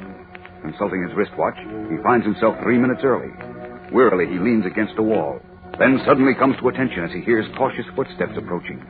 Whirling, he turns to find himself facing 3 dim, burly figures who have slipped up behind him. You Tony Sloan? Yeah. No. I heard you the first time. Okay, guys, grab him. No. Come on, beat him. Stop it, you jumping! Heavily outnumbered, the Daily Planet reporter fights desperately, but in vain. And soon his stifled cries and his struggles cease. Then a car roars away from the scene, and the dark alley is once more deserted. A few minutes later, a police car pulls to a stop in front of Al Vincent's pawn shop. Another stops in the alley at the rear door. Clark Kent, Inspector Henderson, and Officer Healy step out of the first car and quickly enter the shop. Good evening, gentlemen. Are you Al Vincent? That's right. What can I do for you? I'm Inspector Henderson of the police department. Here's my shield. It's a nice-looking shield. You want to pawn it, Inspector? Wise guy, huh? Never mind, Healy. Vincent, we have information that you maintain a headquarters for juvenile lawbreakers here and that you deal in stolen property. What? Now, wait a minute. I want to have a look around. Here's my search warrant. No, now look here, Inspector. Come along. I want to look at your club room. What club room? I don't know what you're talking about. Oh, no? No. I'm an honest mate. Save it, Vincent. Open the door, Healy. Hold it, Inspector. Stand back, Kent. Go ahead, Healy. Nobody move. This place is surrounded. What the... Well, I'll be empty. I tried to tell you. There's nobody here. Of course there ain't nobody here. This is my storeroom. Storeroom? No kids, no jukebox, no card games. It's a lot of old junk. I thought you said this was Vincent's clubroom, Kent, and that he was holding a regular weekly meeting of his hoodlums tonight. That's right, Inspector, but apparently Mr. Vincent was tipped off to expect us. What do you mean I was tipped off? I got nothing to be tipped off about, see? I'm an honest merchant. I don't like cops busting into my place like I'm a crook. Why don't you? Just a moment, You want to Vincent. look my place over for stolen property? Go ahead. But you won't find nothing. Oh, I'm sure we won't now. You won't find stolen property here ever. And no kid burglars either. You guys got a nerve busting in here. I'm an honest citizen. I don't have to stand for raids and insults from a lot of... Wait a minute. I'm sorry, Mr. Vincent. It looks like somebody was talking through his hat. You bet he was. Tony Sloan doesn't talk through his hat, Inspector. I tell you, this raid was tipped off. Oh, yeah? Yes. Tony's too good a reporter to give us a false lead. Says you. Now, Vincent. I ought to suck him up for this. Relax, pal. Relax, nothing. What about my reputation? What about... Take it easy. Take it easy.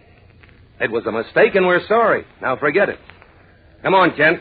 Healy, let's get back to the car.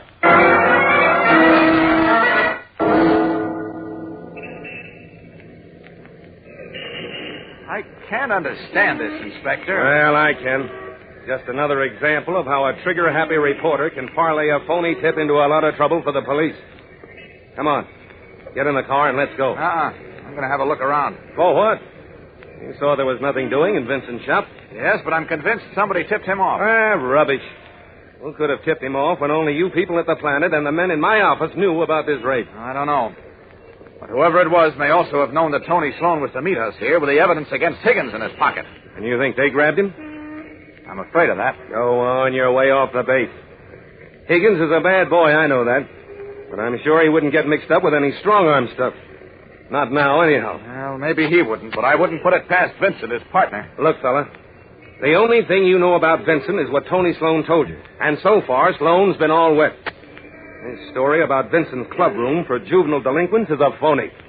That goes for the stolen goods in the pawn shop, too. But, Inspector, somebody must have tipped him I off. don't buy that tip-off angle, Kent. For my money, Sloane's been talking through his fedora. No. You don't know Sloane, Inspector. He wouldn't... I know all I want to know about him, and he's going to hear from me, but plenty. Are you coming with us or not? No, I'm sticking around for a look-see. Well, suit yourself. Headquarters, Healy, and fast. So long, Kent. And look, don't bother me anymore with crackpot yarns dreamed up by some wacky reporter.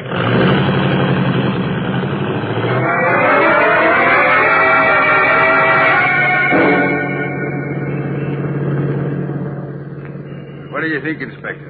Is that pawnbroker Vincent chipped? Or are them boys in the planet giving us the merry-go-round? How would I know? Sometimes I think those newspaper guys can cause more trouble than a pack. That's a radio call from headquarters. Must be for you. Yeah. Somebody to give me the raspberry, no doubt. Henderson speaking. Inspector, this is Clark Kent. Kent?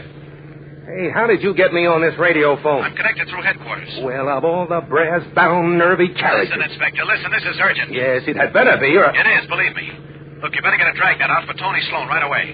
That'll be a pleasure. I'd sure like to get No, listen, Inspector. Tony did come to meet us tonight like he said he would. What? But whoever wanted that incriminating evidence he dug up on Martin Higgins got him before he had a chance to contact us. Hey, look.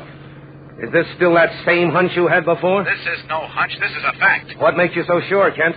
Well, in snooping around in an alley across the street from Vincent's store, I found signs of a struggle. And on the same spot, I found a wallet with the name Tony Sloane stamped on it. Is that enough evidence to convince you? You bet it is. I'll get headquarters hopping on this right away.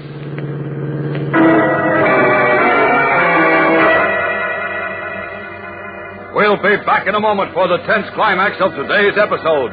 So stand by. Say, gang, no up and atom, fellow or girl, wants to miss anything these days. No, sir. So don't you miss trying this week's Pep Dish of the Week. It's called a Pep Jamboree, and it's a real frolic of flavor and fun. The makers of Kellogg's Pep dreamed it up, and Kellogg's Pep gives it that special something that gives your appetite the go-ahead signal. Now, here's how to make a Pep Jamboree. You top your regular serving of Kellogg's Pep, the Sunshine cereal, with mixed fruit cocktail, some of the sweet syrup, too.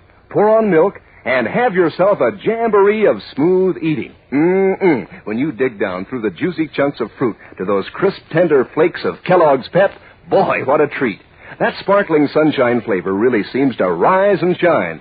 Of course, Pep always tastes delicious, so you want to polish off every last bit in your bowl. And you know, that's mighty important, especially nowadays when the cereal grains are being sent to fellows and girls all around the world. So, gang, don't waste cereal. When Mom brings Kellogg's Pep home from the grocer's, make sure there's no waste at your house. If you pour your own Pep, pour it carefully, and eat up every bit you pour out. Get Hep to Pep, gang. Eat all your Pep. Don't waste it. After reporting to Inspector Henderson his discovery of Tony Sloane's wallet near the signs of a scuffle in a dark alley, Kent returned to the scene to continue his investigation. There, his keen eyes found another, even more startling clue. Hey, what's this? Faint footsteps leading away from these scuffle marks. Looks like somebody was being dragged, too. Let's see where they go.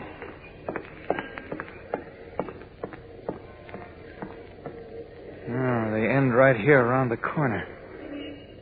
Hey, no wonder whoever grabbed Tony had a car waiting.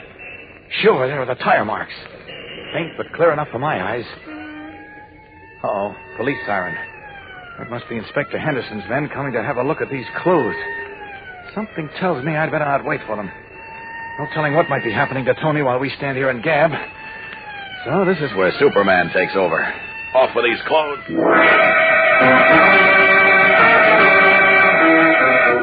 Changing swiftly from the guise and garb of Clark Kent to the blue and red costume of Superman, he streaks upward. Up, and away! Then, like a mighty bird, the man of steel streaks away, his keen eyes following the faint, but to him, distinct trail of tire treads below him.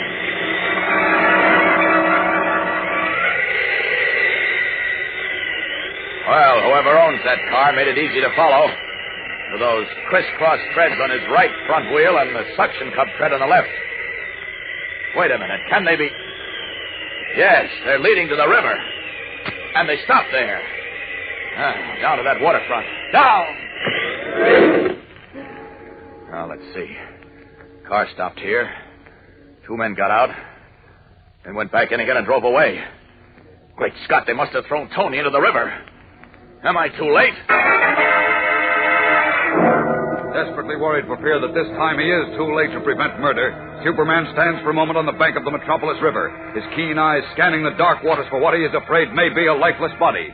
Then, up, and away!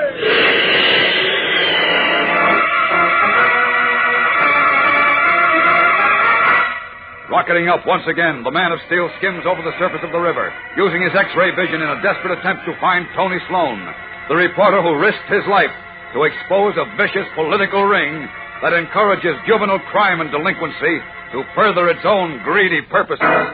Is Superman too late this time? Have the evil forces of political greed liquidated Tony Sloan, and with him the evidence which would blast their hopes for the continued development of juvenile delinquency? We'll know more Monday, so don't miss a minute of the next thrill-packed episode. Tune in again Monday, same time, same station. And remember, for breakfast, it's Kellogg's Pep. For excitement, the adventures of Superman.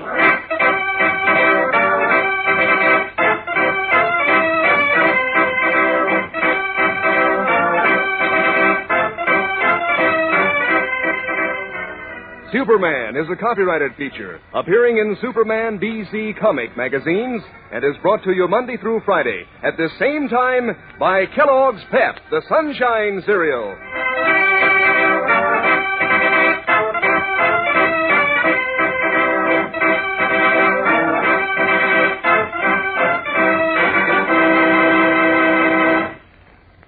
Say, your dog's as good as any champ, isn't he?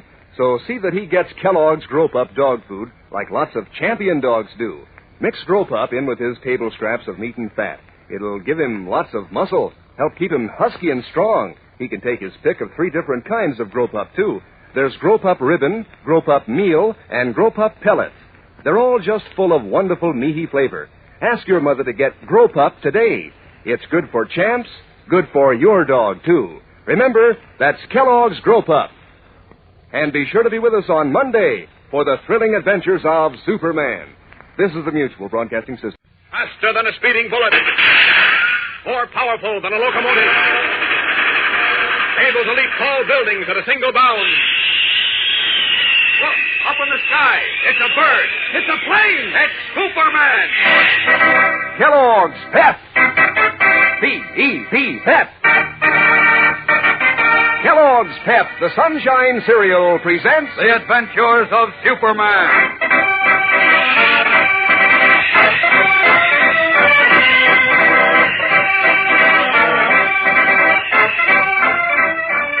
Today, the Man of Steel despairs for the life of Tony Sloan, as his widespread search of the waterfront reveals no trace of the missing reporter.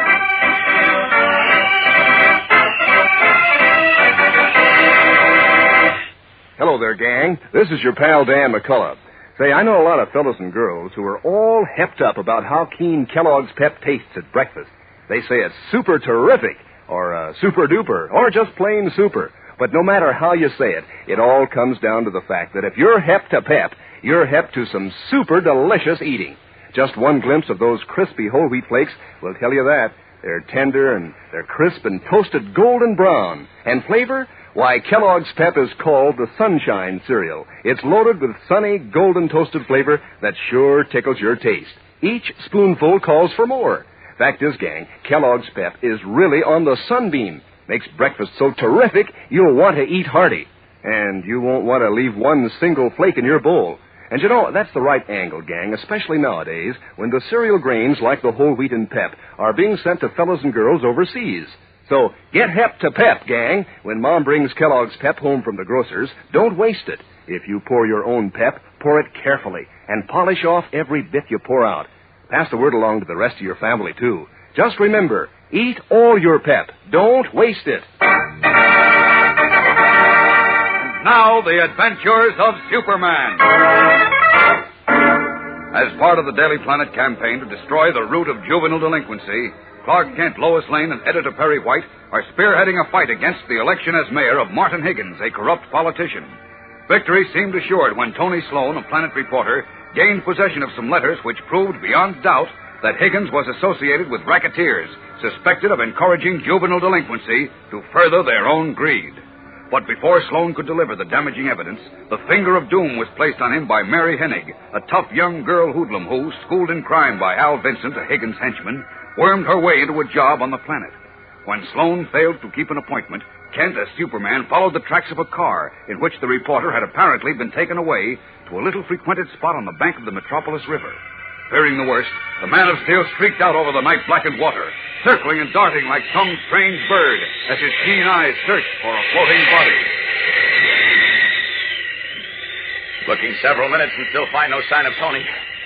If he were in the river, I should have seen him by now. Surely the tide couldn't have carried him further than this. But if they didn't throw him in, what could they have done with him? Well, guessing won't help. The only thing to do is to go back to the city, pick up those tire tracks again, and hope for the best. Away!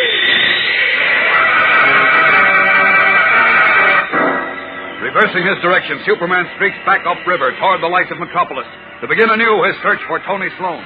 But unseen by the Man of Steel, the object of his search lies still and apparently lifeless in shallow, brackish water, hidden in the inky darkness under an abandoned loading dock. Then, suddenly, for a split second, a reflected gleam of light from a passing tugboat falls eerily on the white face of the half-submerged man as Superman rockets by. His keen eye attracted, the red and blue-clad figure stops for a moment, hangs poised in midair. Wait a minute, what's that? Could it be? Yes, it's a body. The body of a man. Down! It's Tony. Unconscious, but still alive, thank heaven. Tear these ropes off first. There we are. Now to get him to a doctor in a hurry. Up, up, and away!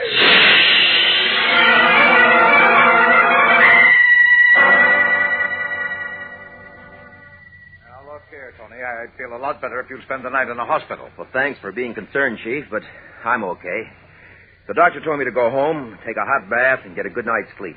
And in the morning, I'll be good as new. All right. Do as you please. Before we leave, Tony, can you tell us what happened? Well, sure. Here's the story. I got down to Al Vincent's pawn shop a little before 9 o'clock, the time set to raid the place. Because I wanted to be there when you arrived with the police, Kent. I see.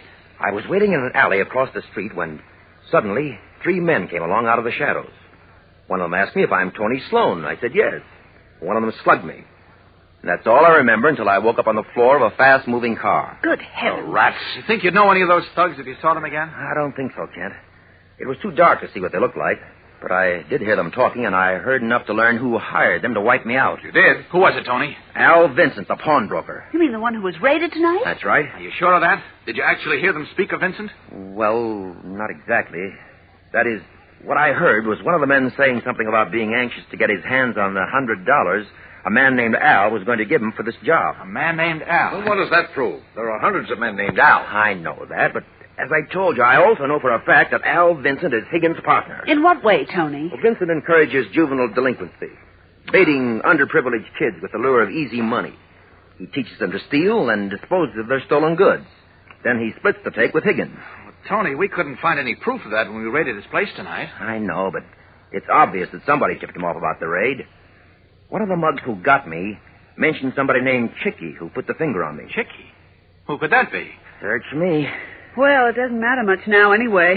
Without the Higgins letters to prove what we know about him, I'm afraid we're sponsoring a lost cause. Yes, Lois, I'm afraid you're right. Nothing doing. We've got to fight this thing through, letters or no letters. Hey, wait a minute. What do you mean by that? Well, without the letters... We still got the Higgins letters. What? Are you What kidding? do you mean, Tony? I was afraid something like this might happen.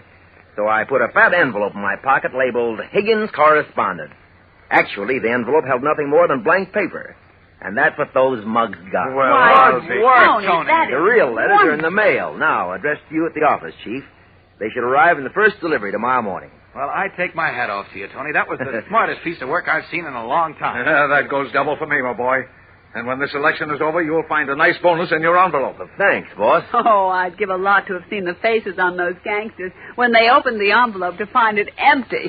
I'd give a lot more to see Mr. Al Vincent's face when he finds out how Tony fooled him. At the very moment when our friends are enjoying a laugh at his expense, Al Vincent, his swarthy face purple with rage, vents his wrath on a pair of unhappy thugs who squirm uncomfortably in the back room of Vincent's pawn shop. You stupid dope stum jakes that you are. But look, boss, we thought these was the Higgins letters. You thought? With what? If you wasn't so stupid, you'd have brought that Sloan character to me, and I'd have found out what he'd done with the real letters. Oh, well, I guess maybe we just didn't think fast enough, huh, boss? You guess you didn't. Why, you whacked up apes. I ought to have the Perrier tossed in after Sloan. Go on, get out of my sight before I lose my temper. Okay, we're going. But look, what about the payoff? Payoff? I'm paying you off with your lives. Now beat it out of that back door. I'll change my... Okay, we're going. Come on, Switch. Of all the bird-brained jakes, I had to pick them two. This has got to work. If it don't, Higgins' chances ain't worth a plugged nickel. And if he ain't elected mayor, I'm out of business. Two more ways than one. Hello. Yep, Higgins and me. Hello. Chicky? Yeah, who's this? This is Al. Come on over to my shop right away. No, I'll... Don't give me that stall routine, kid. Do like I say. Come on over and don't waste no time.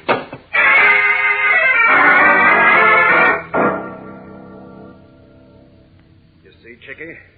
This guy Sloan was too smart to get grabbed with them letters on him. Now we got to find out what he done with them. And that's where you Now, wait a minute, Ella. I don't want to have no more to do with this. Are you kidding? No. Now, this has gone further than I thought it would. You didn't tell me you was going to kill it. Look, Chicky, I don't have to tell you no more than I want to say.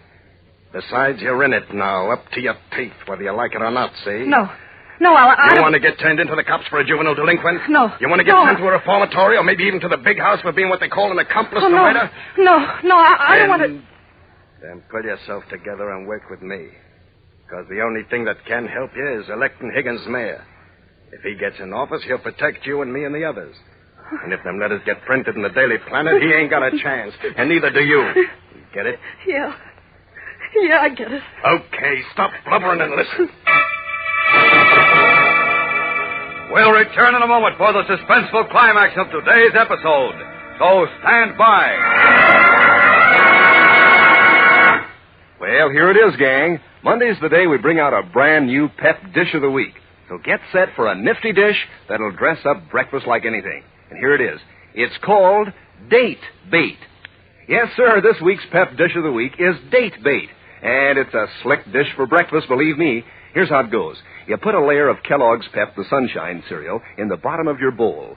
Scatter the top with a few pieces of dates, cut into fairly small pieces. Then another layer of Pep, more dates, and on up until you're ready to add milk and pitch in. That's Date Bait, this week's pep dish of the week.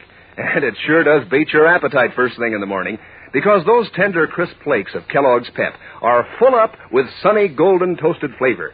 Why, you'll want to polish off every last bit in your bowl, which is certainly the right idea, particularly nowadays when the cereal grains are being sent to fellows and girls overseas. Remember that when Mom brings Kellogg's Pep home from the grocer's. Don't waste it. If you pour your own Pep, pour it carefully and eat up every bit you pour out. And say, keep an eye on your younger brothers and sisters, too. Make sure to eat all your Pep. Don't waste it. Employing intimidation through threat of exposure, a method common to those who develop and use juvenile delinquents to perform and take the blame for their dirty work, Al Vincent has retained his hold over Mary Hennig, a young hoodlum also known as Chicky. Now, frightened, she listens as Vincent tells her what he wants her to do. This Sloan character must have put them letters in a pretty safe place. And I figure he told the people on the planet just what he wants done with them. What I want you to do, Chicky, is find out where they are. But how, Al? Who do you think would tell me? That Lois Lane dame. She's a big shot there. She'd know. Maybe she would. All right, so you got to figure a way to make her spill. Look, you put it over on her once and you can do it again. You got to do it. Tonight. Tonight? But why We then... got no time to waste. Come on, I'll drive you over to her apartment. You'll go up and give her some kind of a yarn about being worried over something in the office and get her talking. Well, okay, I'll try it. But what if she won't spill? If she won't spill to you, she'll talk for me. I got ways of making her. Know what I mean? As Mary Hennig, alias Chicky, leaves with Al Vincent to pay Lois Lane a visit, the girl reporter seated in Clark Kent's car in front of her apartment has been heatedly defending the young hoodlum against Kent's suspicions. What's more, I think it's small and unfair for you to suspect even for 1 minute that a sweet child like Mary Hennig could tip off the raid. Well, now, forget your feminine emotions for a minute, Lois, and be sensible. Outside of the police, only you, the chief, Mary, and I knew about the raid and the appointment with Tony to pick up the letters. Clark, you haven't... You didn't tip Vincent, did you? Do you think the chief or I did? Oh, don't be ridiculous, Clark. Well, all right. That leaves only Mary Hennig, a kid about whom we know little or nothing except that she was in your journalism class at the settlement. Isn't it reasonable, then, to suspect No, that she it may is have... not reasonable. Well, I am convinced that Mary's as blameless as we are. Now, look, and I refuse to discuss this any further. But wait, Lois. Good night, Mr. Kent. Lois! Curious, Lois Lane strides into the entrance to her apartment house as Clark Kent drives away. Neither of them aware that during their argument, Mary Hennig sat in Al Vincent's car less than half a block away, waiting for just this moment to again use Lois as an unsuspecting accomplice in their plot to maintain the evenness of juvenile delinquency through corrupt politics. Will Lois once again fall for the clever lying of the young girl hoodlum, whose assignment is to locate the incriminating evidence against Al Vincent's candidate for mayor of Metropolis? The next episode in this exciting expose of juvenile delinquency tells the story, so don't miss it. Tune in again tomorrow, same time, same station. And remember, for breakfast, it's Kellogg's Pep. For excitement, the adventures of Superman. Superman is a copyrighted feature appearing in Superman DC comic magazines and is brought to you Monday through Friday at the same time by Kellogg's Pep, the Sunshine Cereal.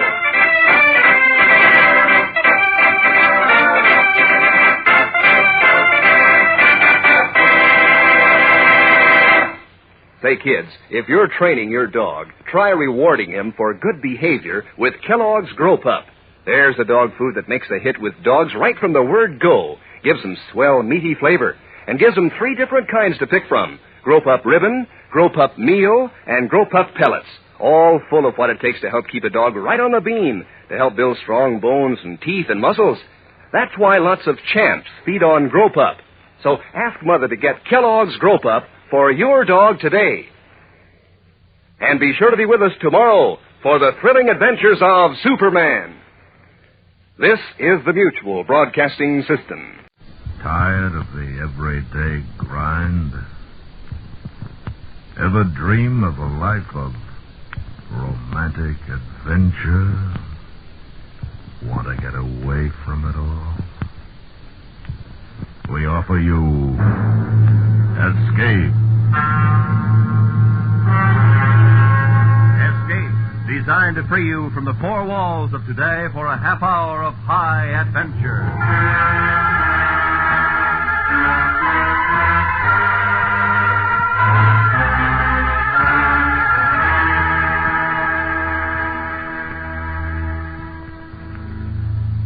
You are a farmer, peacefully working the soil, planting your crops, while above you, deadly as a vulture, a man is descending who will carry you away to his lair, a place from which there is no escape. So listen now as Escape brings you Stacey O'Monier's exciting story, A Source of Irritation.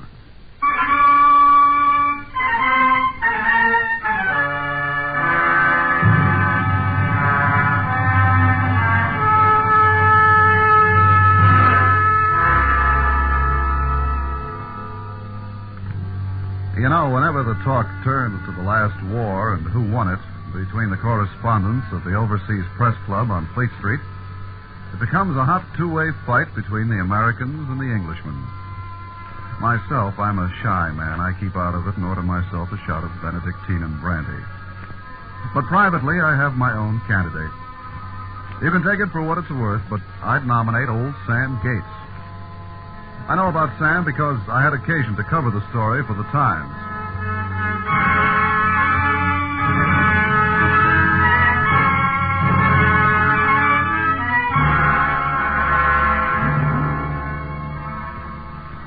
It was during the days of the Blitzkrieg. The Netherlands, Norway, and Belgium had already fallen before the German panzer divisions, and the British Expeditionary Force was doing its grim best to help out in France. Old Sam Gates was on Mr. Dodge's farm in Halversham, hoeing turnips and waiting for his niece Aggie, who will arrive twice daily, at dawn and at tea time, with his parcel of food. Hello, Uncle. Yeah? Oh, hello, Aggie. Well, Uncle, is there any news? You asked me the same question yesterday. Did I? Yes, and the day before that. Well, it's another day. Any news today? News? What do you want, girl? What news should there be? Well, no harm asking. You have my food? Here you are, Uncle. We cut open a new cheese for you. Well, I'll have a taste of it right now. Did you hear Mrs. Coping's fowl got out last night? And Mr. Dodge wants you to kill another pig tomorrow. Oh, look. It's an aeroplane, Uncle. I got ears. Bloody nuisances of the war, these aeroplanes. Ours and theirs. Oh, Uncle, did you know that Mrs. Hardwick's nephew Clarence has joined up? He's flying a Spitfire. I knew he'd never amount to much. Well, Mrs. Hardwick says that... Aggie, girl, the cows need milking. All right, Uncle. You needn't get cross. I'm going. Yeah. Bloody morning. If it ain't the girl, it's the aeroplanes.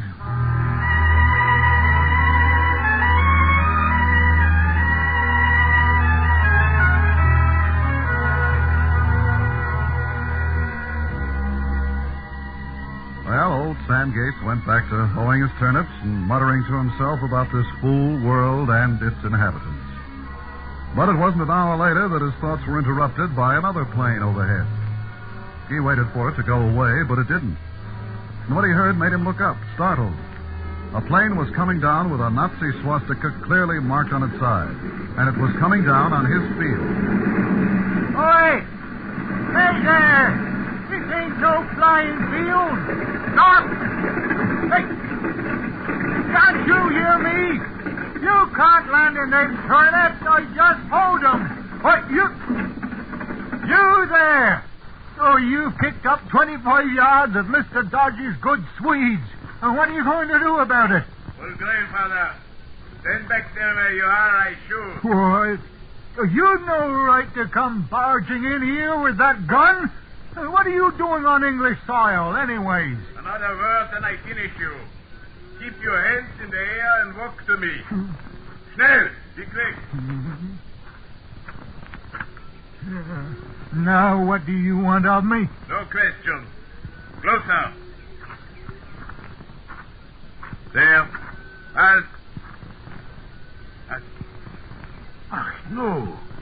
Paul Joubert. Heil Hitler. Heil Hitler, me foot. I'm not much in favor of Mr. Hitler. Hey, what are you talking about, Herr Joubert? I ain't no one called Herr Joe Pierre, and what's more, I don't want to be. Huh? One moment. What do you do? Hey, my beard ain't for tugging. You've been and gone and lost your mind. Quiet. You, what is your name? Sam Gates. And who are you? Never mind. Lie down. Keep your face in the ground. You going to shoot me? Englander Schweinhund. Hey, do as I say. I suppose I'll have to.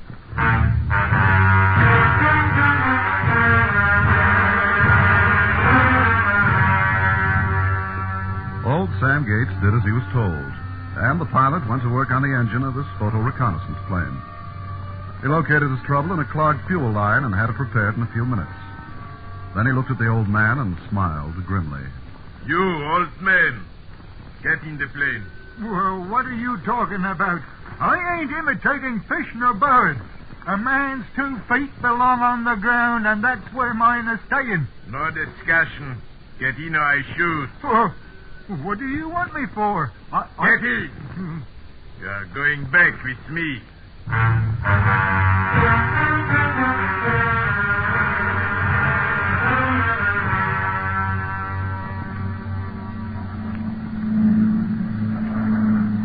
What is the matter, old grandfather? You're so pale. What if I am? I ain't been in the hands of a madman before. I want to be set down this minute. I can't be flying about the country with hoeing still to do, and Mr. Dodge's turnips only half thinned. Turnip. Hey, what's that noise from? Your Englishmen, they are shooting at us. Who? Better say your prayers, grandfather. Oh, I've been praying, but I can't decide whether I want the Almighty to strike you down or save me.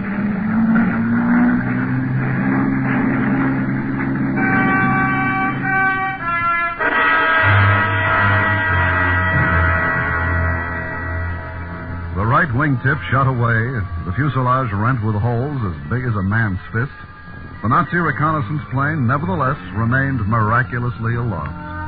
Neither Houseman, the pilot, nor old Sam Gates was hurt. Sam was being spared for other things.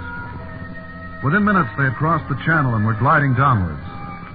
Sam knew by the roofs of the houses, the trees and streams, that he was in a foreign country. When they landed, Sam found himself behind German lines in France. The swastikas, the sea of unfamiliar faces, shouting at each other in heathen gibberish, filled the old man with a strange dread. But he made up his mind to stick it through as he walked stiffly in front of the pilot's prodding pistol until they reached a zinc-roofed building and went in. Oh, yeah? Well, I'm going as fast as I can. That airplane ride shook me up a bit. Heil Hitler. Heil Hitler. Captain Hausmann to see General von Schlegel. General is occupied, Herr Captain. I must see him. Tomorrow morning. It is a matter of extreme urgency. Take me to him immediately. Very well, Herr Captain.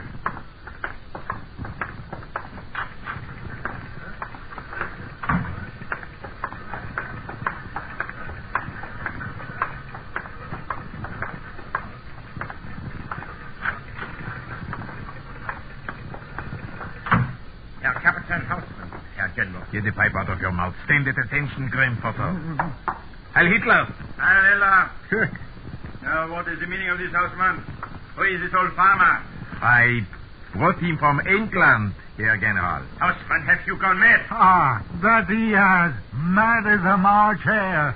Without a by your leave, he comes thundering out of the sky, kicking up 25 yards of good turnips, and snatches me from the honest toil to go flying off with them. Quiet, you. Dear General, please look at him closely. What do you expect me to see, Hausmann?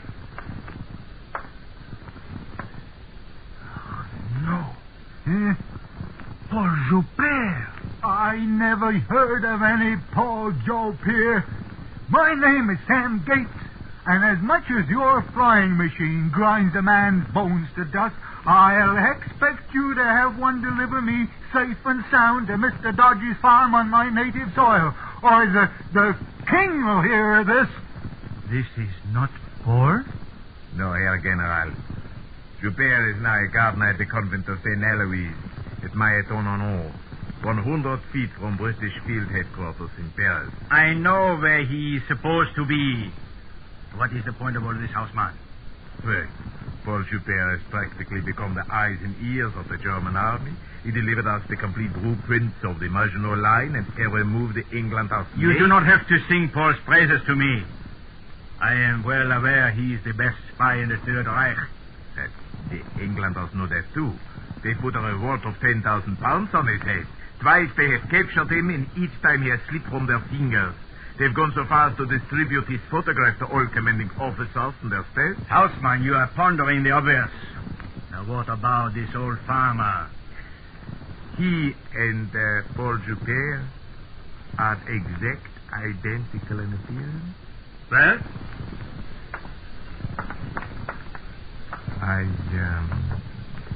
don't want grandfather over here. But suppose, Herr General, they found the dead body of Paul Joubert. Hausmann, you may have something there. I'm certain of it. Put grandfather in one of our uniforms, which Joubert's identity card in his pocket, and allow the Englanders to find him dead behind our lines. Excellent.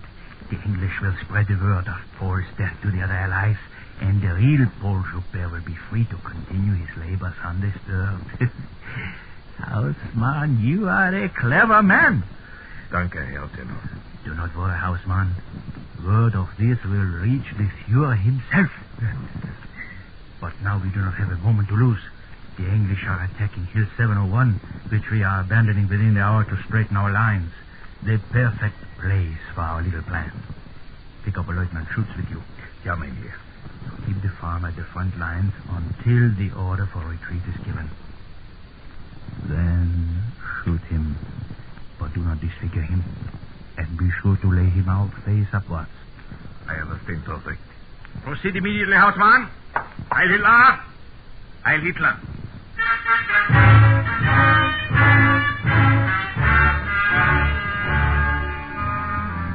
And then old Sam was forced into a Nazi officer's field uniform, a helmet placed on his head, and before he knew where he was going, he found himself at the front. Look here, my legs are aching. When am I going back to my turnips? You'll be back to the soil quite soon. Captain. We are in the forward area now, and the retreat has started. Well, I ain't going no further. No. You're not about to take me back to Mr. Dodge's farm, and it makes no difference to me whether you shoot me or I get blown to bitsies by one of them exploding things. No. I'll have me a last pipe full of tobacco either way.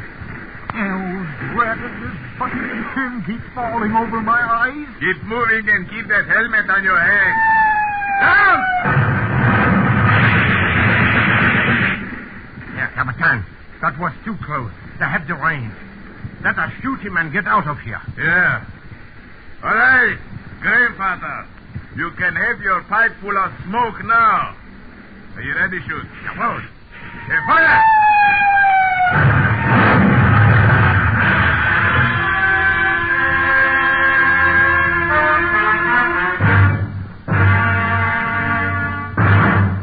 We will return to Escape in just a moment, but first, this Tuesday night, hear the premiere performance of 21st Precinct, a new hard-hitting mystery series revealing the inner workings of the world's largest police force. 21st Precinct, every Tuesday night on most of these same CBS radio stations. And now, back to Escape.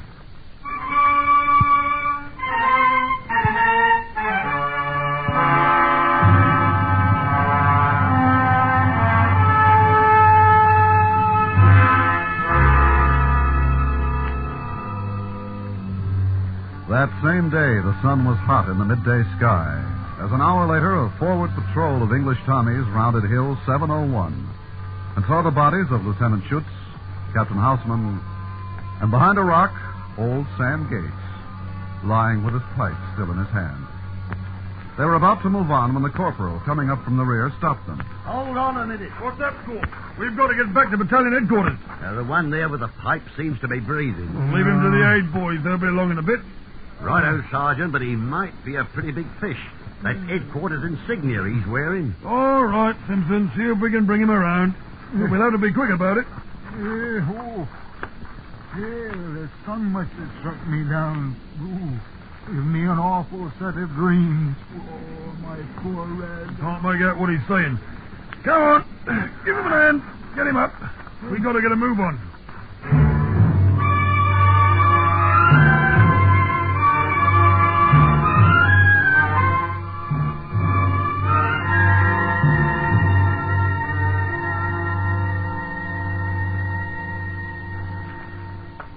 Is this the prisoner, Sergeant? Yes, sir. He's a bit shaken, but otherwise he's all right, sir. Seems to understand English. Name? Sam Gates. Rank? Don't know what you're talking about. Rank. Army rank. Well, I've nothing to do with any armies. And you mind telling me where the devil I am? Huh? Speaks English like a native. Your identification card, please. The Diener Identification Karte. Look here, what are you talking Nazi for? You're an Englishman, same as I am. Search him, Sergeant. Yes, sir. Here you are, sir. Thank you, Sergeant. Well, the master spy himself, Paul Joubert. Well, you won't get away from us this time, Paul. Well, has the whole world gone daft?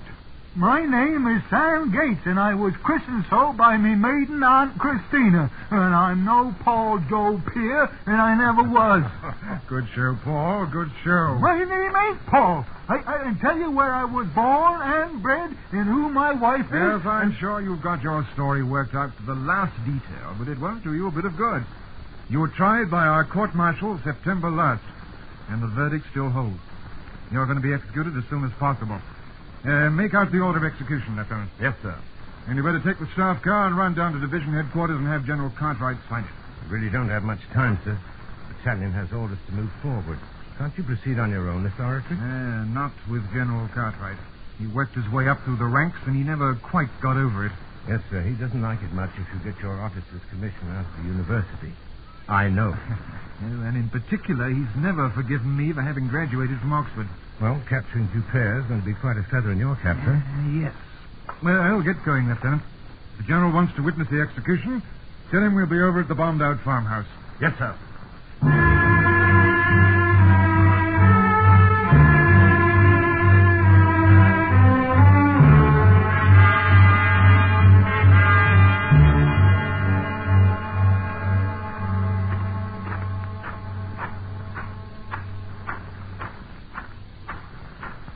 Squad, halt!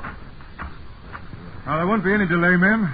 Sergeant, Corporal, advance the prisoner to the wall. Keep your rifles cocked. Yes, sir. Right, sir.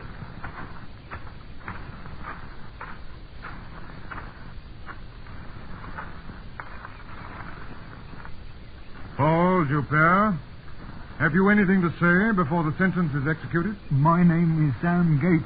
And if I was 20 years younger, I'd give you a punch in the ruddy eye.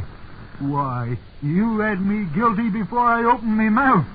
You can go to bloody blue blazes. Oh, very well. Is there any last request you have to make? I want to smoke out a last pipe full of tobacco in peace and quiet. And I don't want none of that white cloth blinding me eyes. Request granted. Begging your pardon, sir, but the General's driven up. All right, Sergeant. All right, Mosley. What's this all about? Is that Paul Dupere? Yes, sir. A most remarkable man. He not only bothered to learn English, but he even went to the trouble of mastering our local dialects. Calls himself Sam Gates. Had me fooled at first, sir, but I kept after the scent. Bring the prisoner here. Right, sir. But I'm afraid you won't get much out of him. He sticks to his own story. Sergeant, march the prisoner forward.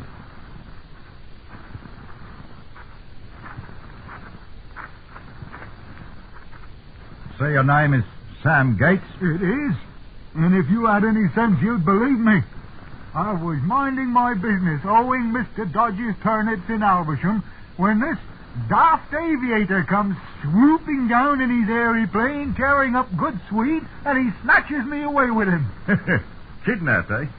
And how did you manage to get into a Nazi's officer's uniform? Explain that. Oh, they was hatching something, that's what. They forced me to wear a tin bucket and green soldier suits and made me go along with them. Aren't we wasting time, sir? We found Jupere's identification card in his pocket. I told you they was hatching something. They put it in my pocket. Now, how much do you expect us to believe? Oh, I don't ask you to believe anything at all. We'll get to the truth soon enough. Where were you born? Oh, Alversham. 3 miles from Mr. Dodge's farm, and what's more, I haven't set foot out of the country except once to visit the flower show at the market Roughborough. And today, to go flying about with that madman. Alversham, eh? It's a perfect characterization. They're pity to execute so fine an actor. Married? Yes, I be.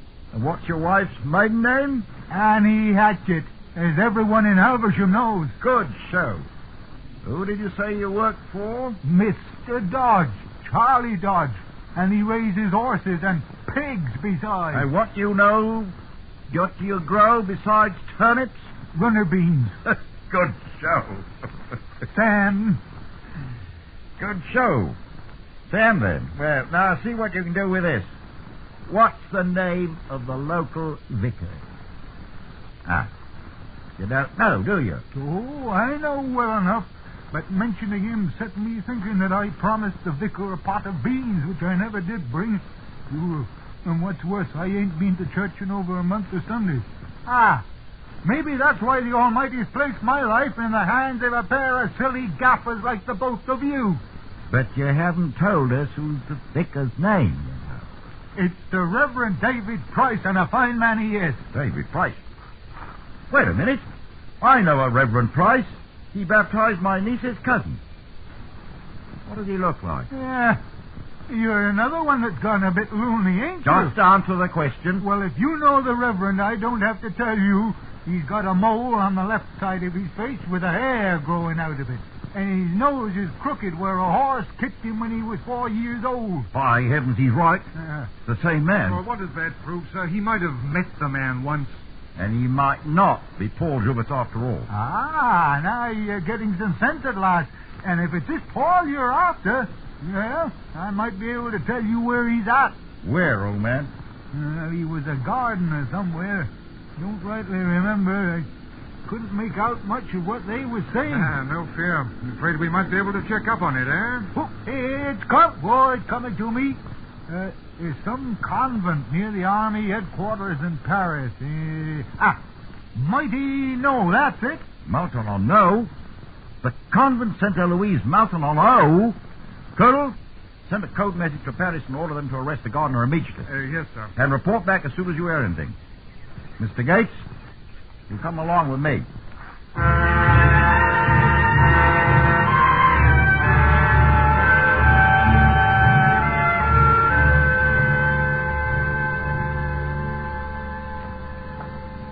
Colonel Mosby reporting to the General, sir. Well? Message from GHQ. They've arrested the gardener, sir. He is Paul Juppert, all right. You realize that Juppert might still be at large? Yes, sir. And Sam Gates here shot to death by his own people? Yes, sir. You're an Oxford man, aren't you, Moresby? Yes, sir. I never went to university. I worked my way up through the ranks. Dismiss!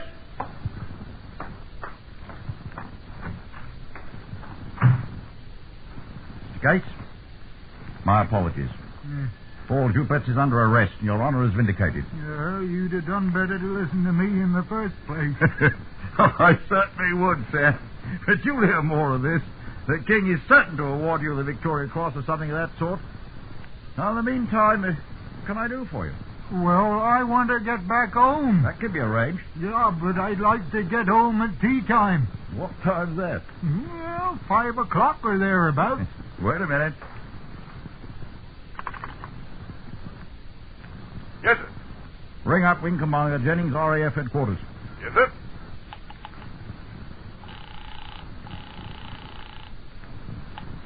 Jennings here? General Cartwright, sir. One moment.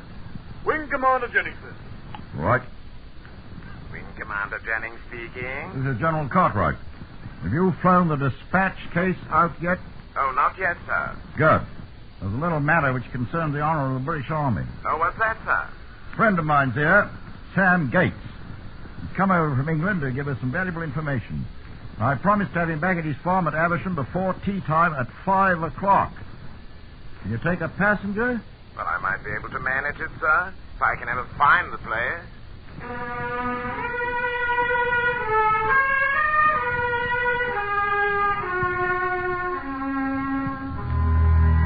At a few minutes before 5, Wing Commander Jennings landed his light plane on Mr. Dodge's farm, being very careful to tear up as few turnips as possible.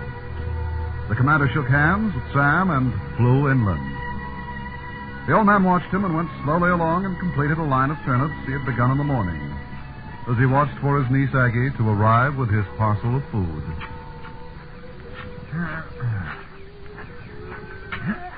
Hello, Uncle. Yeah? Oh, hello, Aggie. Well, Uncle, is there any news? You asked me that very same question this morning. Did I? Well, it's another day gone. Any news today? News? What do you want, girl? What news should there be?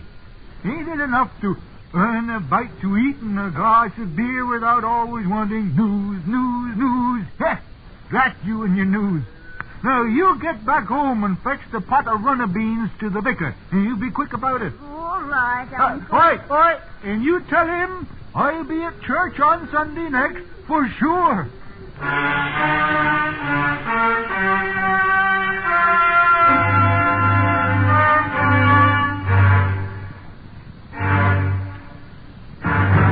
Under the direction of Anthony Ellis, Escape has brought you A Source of Irritation by Stacy Ammonier, adapted by Meyer Dolinsky, and starring Ben Wright as Sam. Featured in the cast were Hy Averback, Paul Frees, Jack Crucian, Charlie Lung, Betty Harford, John Dodsworth, Alec Harford, Richard Peel, and Ramsey Hill. The special music for Escape is composed and conducted by Leith Stevens. Next week... You're in the suffocating depths of a jungle, listening to the words of your companion, while the native people, seemingly friendly and quiet, are awaiting the moment to strike, which when they do will mean a fate from which there is no escape. So listen next week when Escape brings you Somerset Maugham's exciting story, The Outstation.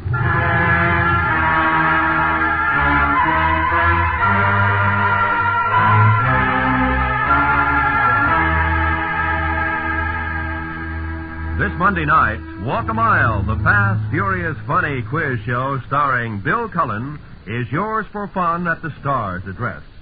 Be listening every Monday as Walk a Mile struts its stuff on most of these same CBS radio stations to make it an eventful evening, side by side with Arthur Godfrey's Talent Scouts and Crime Classics. This is Roy Rowan speaking. And remember, the stars still shine in the Summer Theater every Monday night on the CBS Radio Network.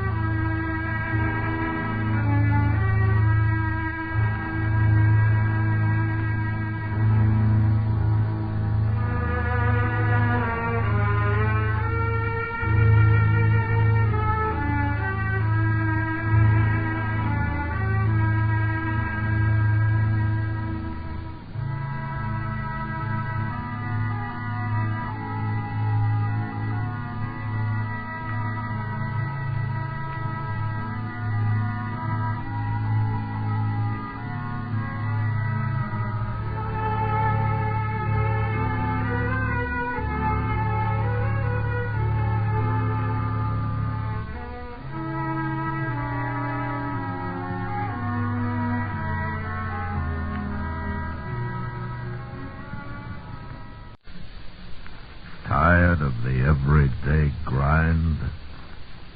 Ever dream of a life of romantic adventure? Want to get away from it all? We offer you Escape. Escape, designed to free you from the four walls of today for a half hour of high adventure.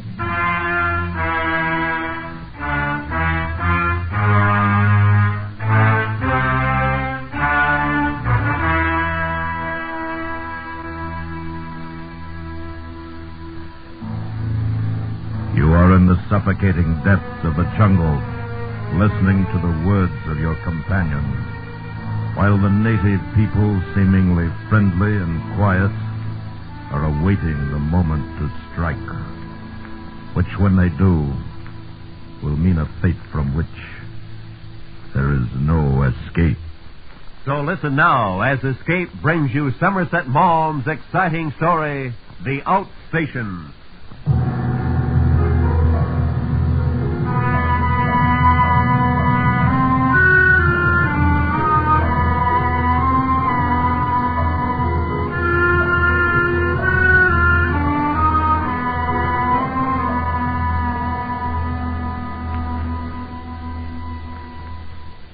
The new assistant, Alan Cooper, arrived in the afternoon.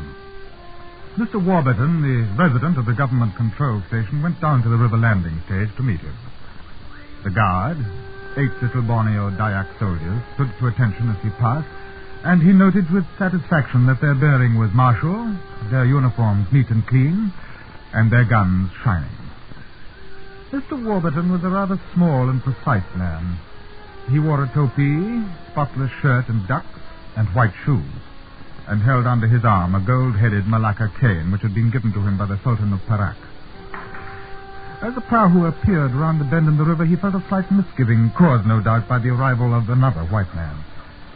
He was accustomed to loneliness and his own way of life. Still, he smiled affably as the boat landed and held out his hand.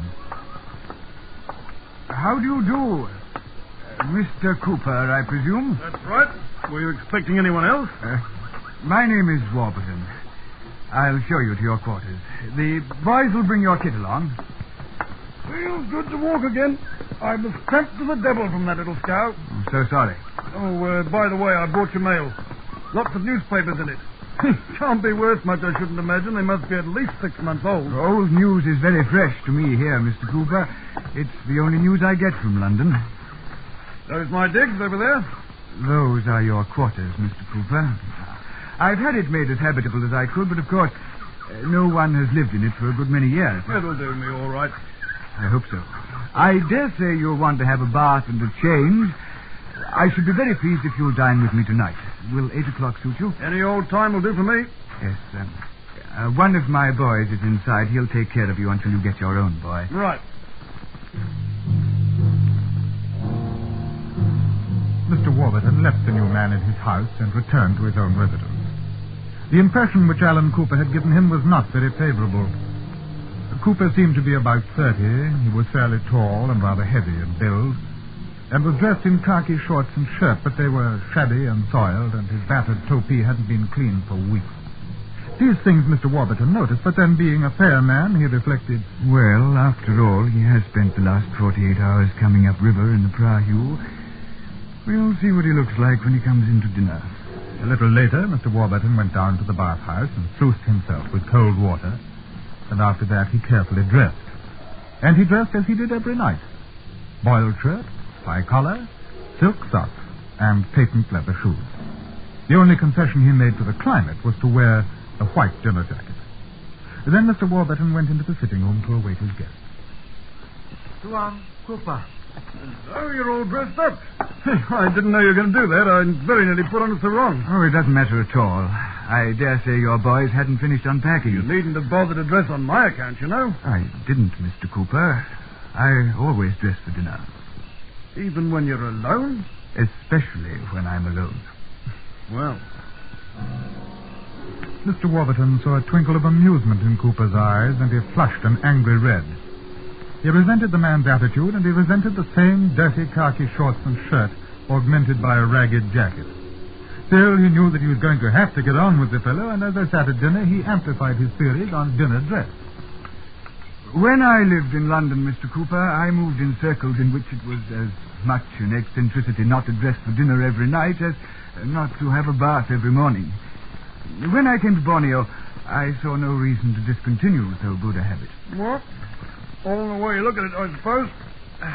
But if you expect me to put on fancy dress in this heat, I'm afraid you'll be disappointed. Fine champagne you got here. You do yourself like this every day? I haven't noticed that the dinner is any different from usual. Oh, by the way, while you were in Kuala Selor, did you meet a lad called Henley? He's come out recently, I believe. Henley? Oh, yes, in the police, I remember. Nasty little swine. Oh, I should hardly have expected him to be that. His uncle is my friend, Lord Barraclough. I had a letter some time ago from him asking me to look out for Henley. Ah, I heard he was related to somebody or other. Pass the chutney, will you? That's how he got the job, then. He's been to Eton and Oxford, and he doesn't let you forget it. All his family have been to those schools for generations. I should have expected him to take it as a matter of course. I found him a bloody bore and a snob. To what school did you go, Mr. Cooper? I was born in Barbados and educated there, too. Oh, I see. That's right. And in the war, I didn't get a commission either because I didn't have influence and I hadn't gone to public school. Things are changing, Mr. Warburton. In England, things are changing. The old school tie's going down the drain. Perhaps you haven't heard. Things are changing, Mr. Warburton.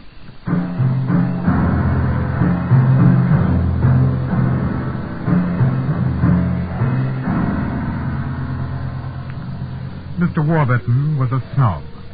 He'd endured financial ruin in England and found a haven for his memories in Borneo. And now he was faced with a reminder of the outside world, a common world that he rather despised. The breach between the two men was not long in coming. It started a week after Cooper had arrived. I say, Cooper. What's up? I've talked to my head boy about finding you servants, and he recommends his nephew as head boy for you.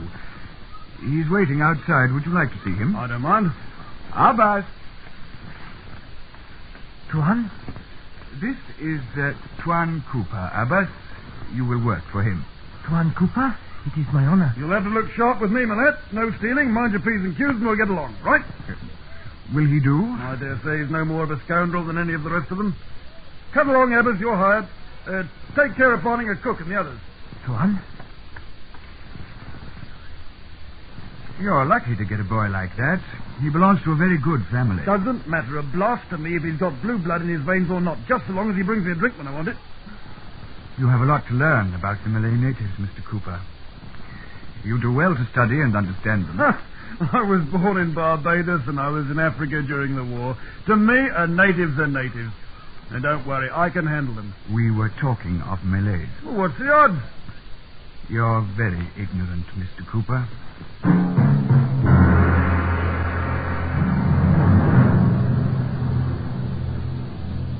There was another day, not long after that.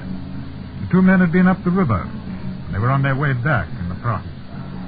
Cooper was becoming increasingly aware of Warburton's disapproval, and because he was a colonial and had lived little in England, had a peculiar dislike of the English. He resented especially the public school boys, since he feared to be patronized, and he felt that offensiveness was the best defense against it. Well, at any rate, the war's done one good thing. It smashed up the power of the aristocracy. This war really put the lid on it. It's a pity. An era of greatness. Lost era. Bloody good job, too, in my opinion. My poor Cooper, what can you know of the glory that was Greece and the grandeur that was Rome? That's a lot of rot. I don't give a row of pins for a lord. I tell you, what's wrong with England is snobbishness. And if there's anything gets my goat, it's a snob. Particularly a snob who's gone broke and still likes to kick his weight about. Lots of them like that out here in Malaya. Have you noticed, Warburton? Warburton knew that Cooper was referring to him.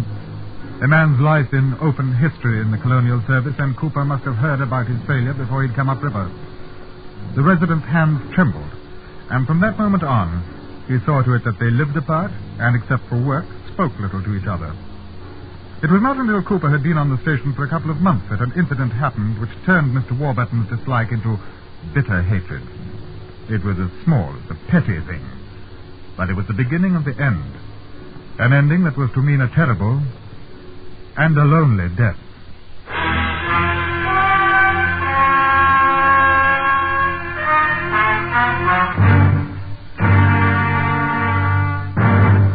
We will return to Escape in just a moment, but first, last year the smoke of great forest fires blotted out the sun over vast regions.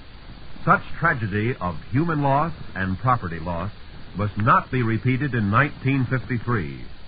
By working together, we can eliminate 9 forest fires out of 10. And now, back to Escape.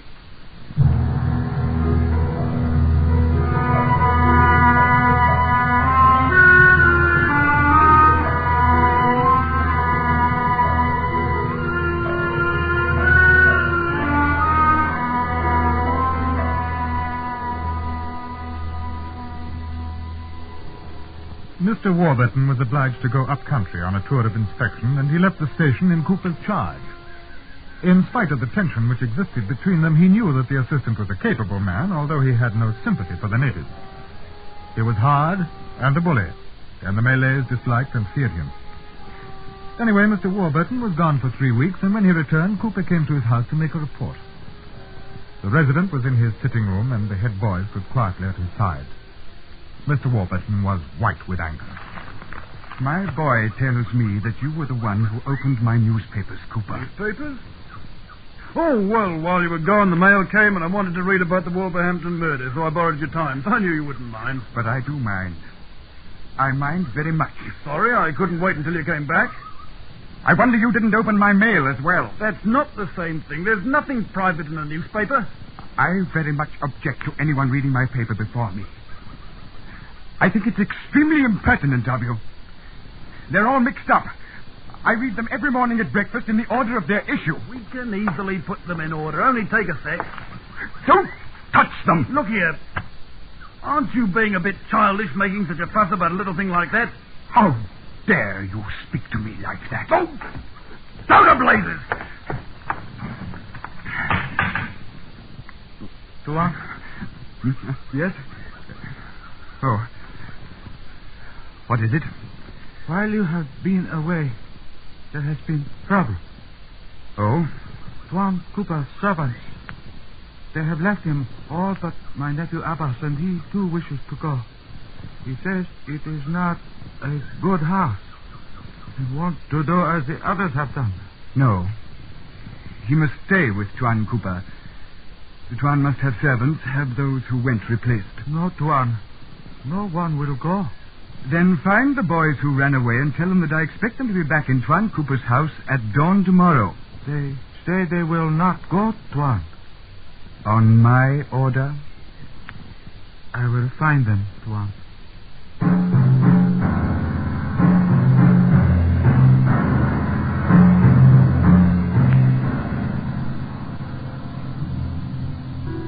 The next morning in the office, the two men met again. There was no word of the newspaper incident, and after Cooper had given his complete report, Warburton dismissed him. I don't think there's anything else, thank you. Right. Oh, Cooper. I understand you've been having trouble with your boys. No trouble. They had the cheek to run off, probably trying to blackmail me for more money.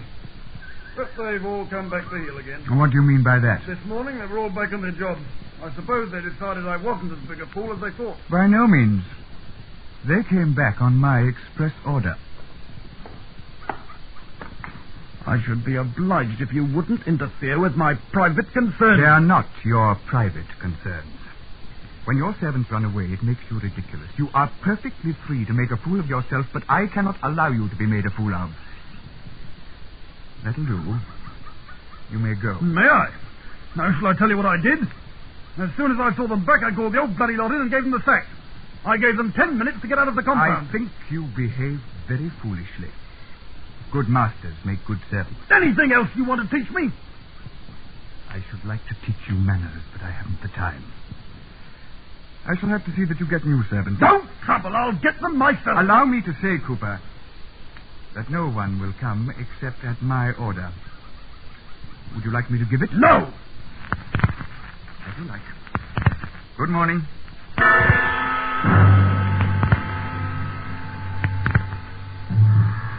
That's the way the matter stood.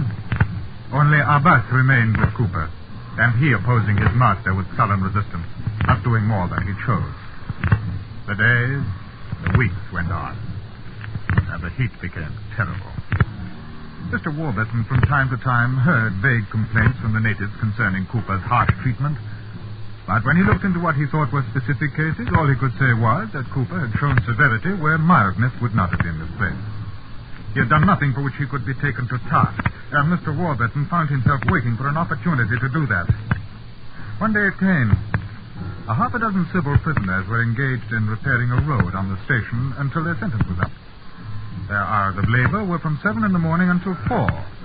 Mr. Warburton was taking a stroll at dusk, and he saw the prisoners still at work. He called the warder over. Why are these men still at work? It's past 6 o'clock, warder. I know, Tuan, but it was Tuan Cooper who gave the order. When did he do that? Yesterday, Tuan. They are now to work until 7. That is contrary to regulations. Tuan Cooper gave the order, Tuan. Mr. Cooper is under my orders, warder. The prisoners are to finish their work at 4 o'clock and are then to be returned to the jail. There will be no more work for them after that time. Do you understand?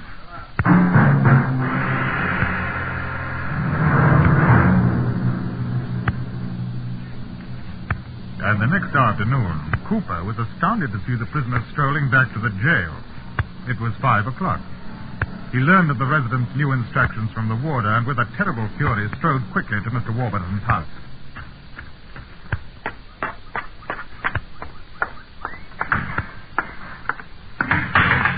the door, Mr. Cooper. I want to know what the devil you mean by countermanding my order that the prisoners were to work until dusk. Are you out of your mind? You can't be so ignorant that you don't know how to address your official superior. That's a lot of muck. You've no right to interfere. The prisoners are my job. I want to know why the devil you did it. Everyone in the place will know, and you made a bloody fool of me. You had no power to give the order you did. I haven't made half the fool of you as you have yourself. I know your kind. You disliked me from the minute I got here. You've tried to make the job impossible for me because I wouldn't lick your boots for you. Because I wouldn't flatter you. You're wrong, Cooper. I thought you were a cad, but I was perfectly satisfied with the way you did your work. A cad, eh? Fine old English word. Cad. Well, I'd rather be that than a snob. You're a ruddy little snob. Anyone who hasn't been to Eton or Oxford is a cad. Down in Kuala-Lumpur, they laugh at you. You're a laughing stock of the whole country with your fine ways and your silly rot talk of Lord this and Lady that. They told me all about you. And I tell you this, I'd rather be the cad you think I am than the dirty snob I know you are. If you don't get out of my house this minute, I'm going to knock you down. Go on. I'd like to see you hit me. I'd like it. You want me to say it again? Snob. Snob. Rotten little snob. Don't be a fool. I'm not a gentleman. I know how to use my hands. I could knock you through the wall if I wanted. But you're smaller than me. And it wouldn't be sporting. Besides, you get your pretty white suit all wrinkled.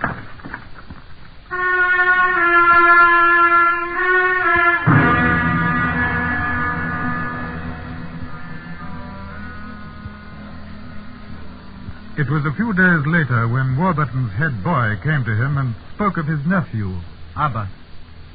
Is Tuan Cooper leaving, Tuan? No, he's staying. There will be a misfortune. What do you mean by that? Tuan Cooper is not behaving rightly with Abbas. He holds back his wages so that he may not run away. He has paid him nothing for 2 months. I tell Abbas to be patient, but he is angry. He will not listen to me. If the Tuan continues to use him ill, there will be a misfortune. You did the right thing to tell me this. I shall attend to it.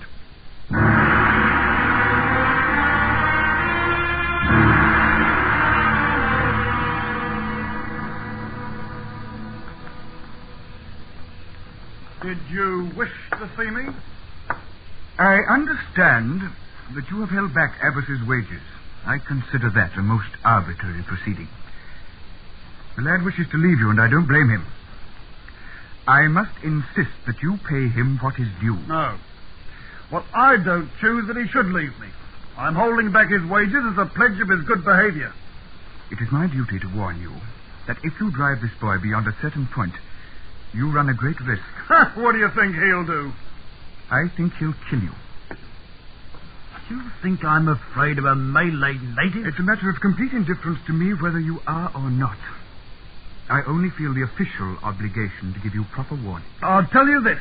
That Abbas is a dirty, thieving rascal. And if he tries any monkey tricks on me, I'll wring his bloody neck. That was all I wished to say to you. Good evening. Cooper flushed and walked from the room. Mr. Warburton watched him go with an icy smile on his lips. He had done his duty. That he might have been surprised had he seen what happened when Cooper got back to his bungalow, so silent and cheerless.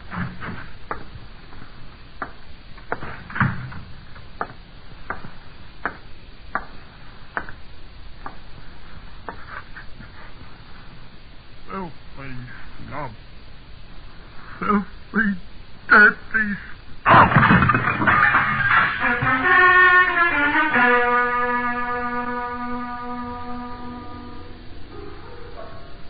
When Cooper regained control, he got very drunk. It was his only means now of salvaging his self-respect, and with the whiskey he managed to finally lose it all. It came about as he searched for the clean shirt in his chest of drawers. Where's that bloody... Abbas! Abbas, come in here! You told me, Tuan? I told you. Where's my clean shirt? They're being washed, Tuan. You're a liar. I cleaned one here yesterday. Not one. They're being washed. You sneaking little pig. You've been stealing them. Haven't you? Haven't you? Not one. I do not steal. Liar! Get out! Get out! I'm sick of you. The whole stinking lot of you. Get out! Out! If I catch you stealing again, you're going to jail, you hear me? Tuan, I will not come back. Give me my wages. Blast you! And blast your wages! I'm keeping your wages for the money you stole. Now get out of my sight!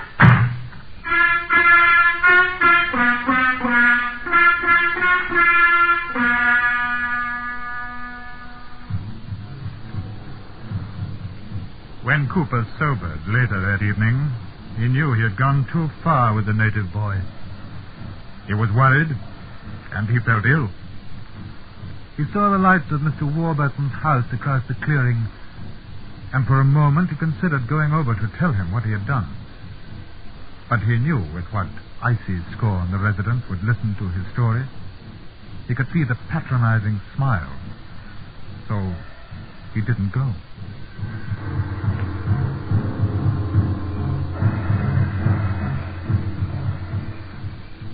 On his veranda, Mr. Warburton was strangely restless. Of course, he had heard what had happened, and it had been his immediate impulse to send for Cooper. But each time he had tried to reason with the man he had been insulted was no business of his anymore. And if anything happened, it was not his fault. But when the resident's boy came out to fill his whiskey glass, Warburton asked, "Where is Abbas? Do you know where he went?" Not one.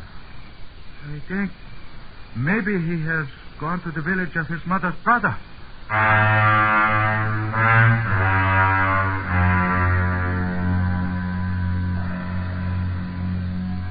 After a time, Warburton sighed and went into his house.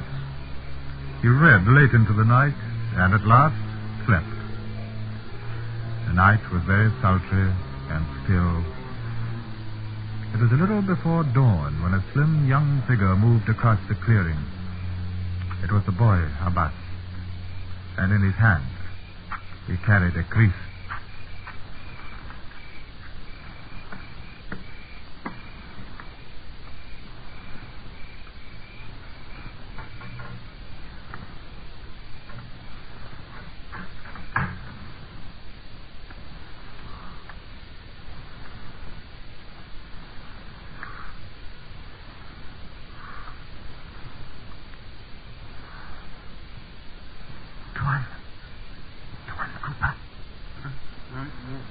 What? You, Tuan?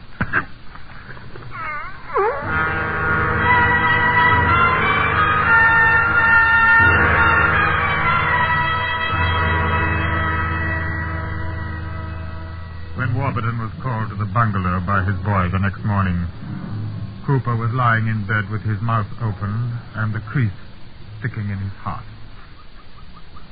"Where is Abbas?" Abbas is at the village of his mother's brother.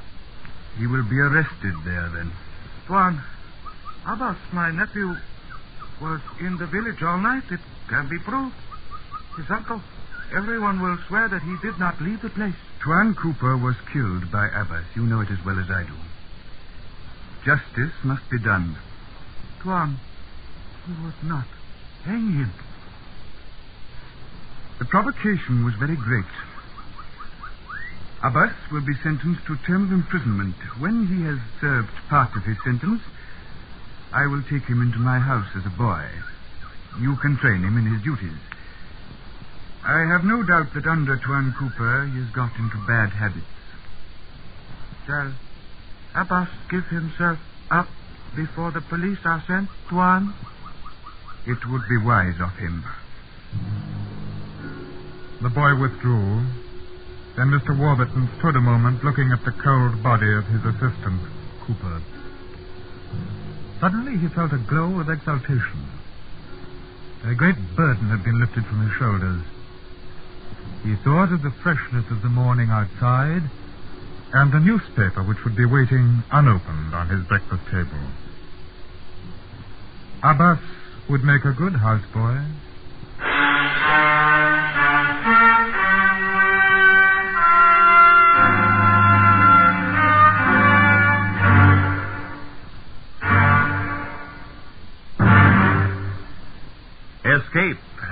brought you Somerset Maugham's The Outstation. Direction and adaptation of the story were by Anthony Ellis, starring Ben Wright as the narrator, Alistair Duncan as Warburton, and Richard Peel as Cooper. Featured in the cast were Dave Young and Terry Kilburn. The special music for Escape was composed and conducted by Leith Stevens. Next week.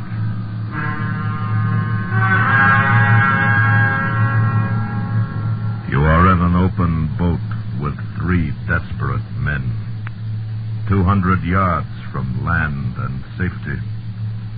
But while you scream frantically for someone to rescue you, you realize that from the mountainous breakers between you and safety, there is no escape. So listen next week when Escape brings you Stephen Crane's unusual story, The Open Boat.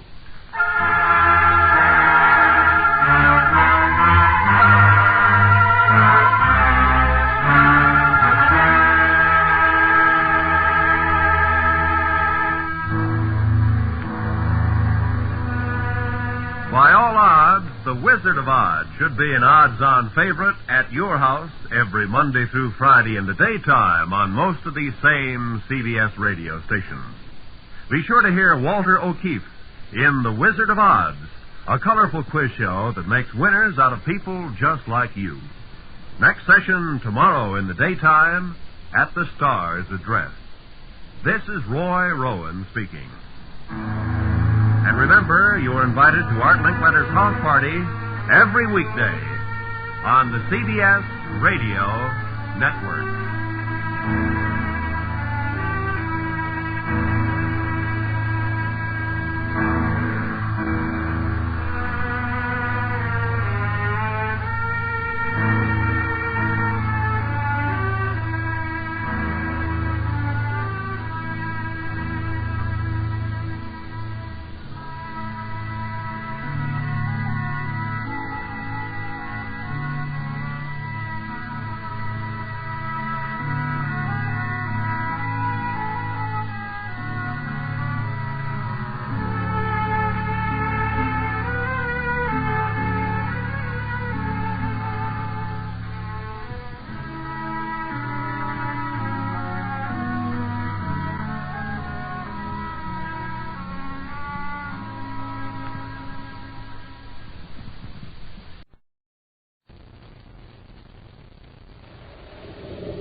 Wheat checks, rice checks, and good hot Ralston present Space Patrol! High adventure in the wild, vast reaches of space. Missions of daring in the name of interplanetary justice. Travel into the future with Buzz Corey, Commander-in-Chief of the Space Patrol.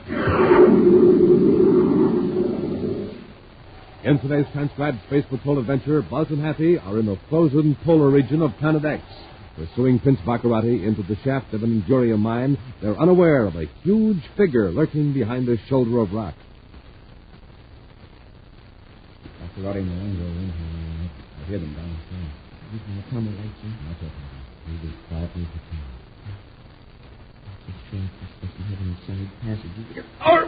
Happy, what's the matter? He's got me. It's lifting me off the ground. Giant native. Crushing my chest. I'll give him a blast with my rake. Why, you big fuzzy gorilla. Finish them off, Danu. Finish them. We'll return in just a moment with today's exciting Space Patrol adventure on the ice cap of Planet X. Someone new will come aboard Commander Corey's rocket ship.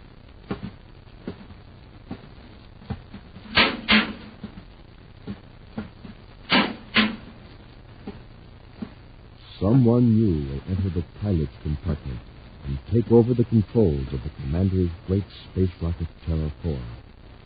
And that someone can be you. Yes, you may be the lucky space patroller who wins the rocket ship Terra 4 for your own clubhouse. A huge rocket clubhouse and $1,500 cash. That's what you can win as first prize in the amazing Name the Planet contest. And here it comes, pulled along by an honest-to-goodness full-size motor truck. A giant silver and scarlet space rocket, Terra 4. What a rocket! Length, a terrific 35 feet, big as an airplane.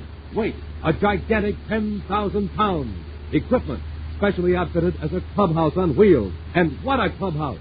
It's got real bunks built in and lockers for space gear, electric lights, cooking equipment, just about everything you need for camping, hiking, sightseeing trips, any kind of adventure, any place you'd want to go in your rolling rocket clubhouse.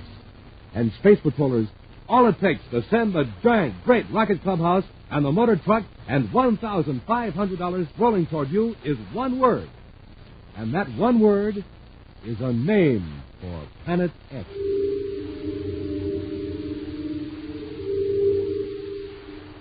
A name for Planet X.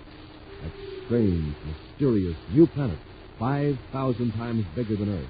The home of the cruel Prince Baccarati. But I'll tell you more about that in just a few moments. And more about the 1,750 other terrific prizes you can win in the Name the Planet contest.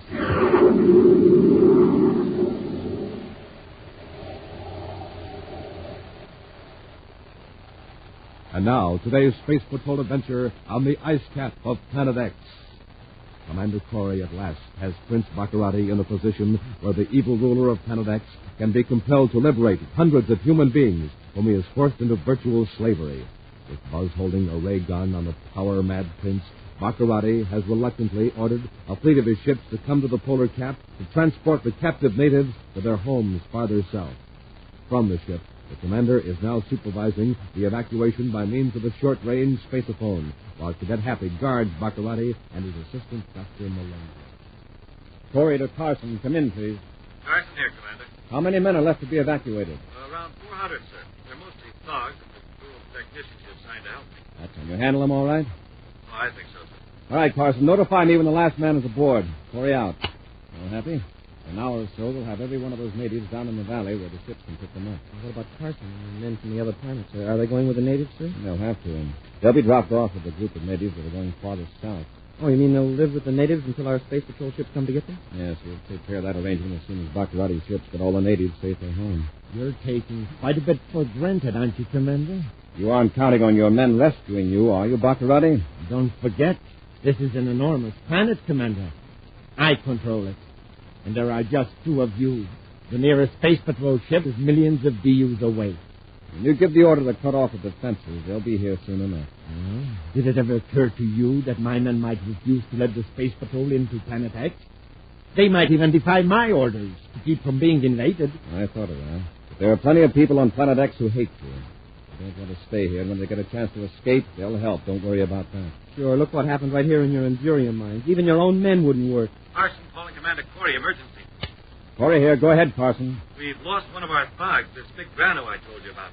Decided him from Baccarati's men and made it tough for his own people down in the mine. What do you mean you lost him?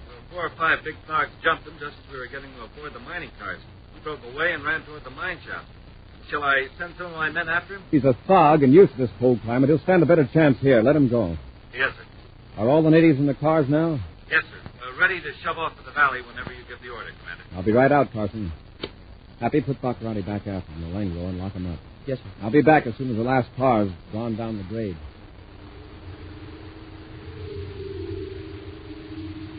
After locking Baccarati in the aft compartment, Happy returns to the controls to wait for Commander Corey.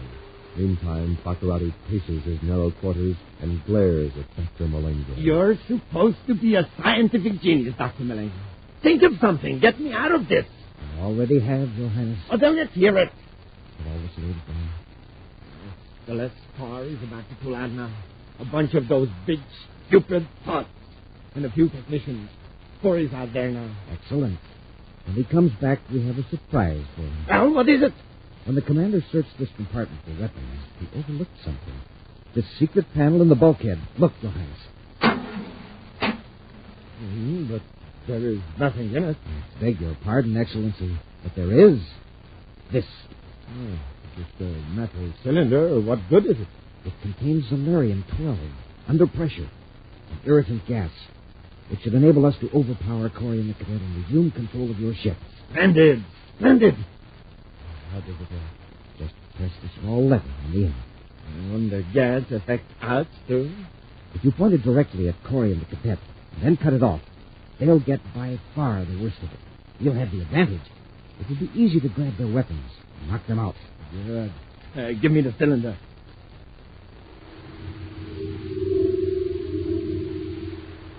As an icy wind whistles bleakly through the mountains, a train of mining cars begins its journey down the grade to the valley several miles below. Commander Corey watches the last car round the curve, then returns to Baccarati's ship. As he closes the inner hatch, he turns the heat control of his thermosuit to 0. If I ever have to come to this part of Planet X again, I'll wear a spacesuit. Just think of those poor guys having to live up here month after month, digging endurium in this cold. Wow. Well, it's all over now, I hope. Get ready to blast off, Happy. I want to be up over the valley when Baccarati's ships get here to take the men away. All right, sir. Oh, can I take off this thermosuit? It's pretty warm here in the ship. But leave it on, Happy, just in case. If those ships start trouble and shoot us down, we'd better be dressed for this climate.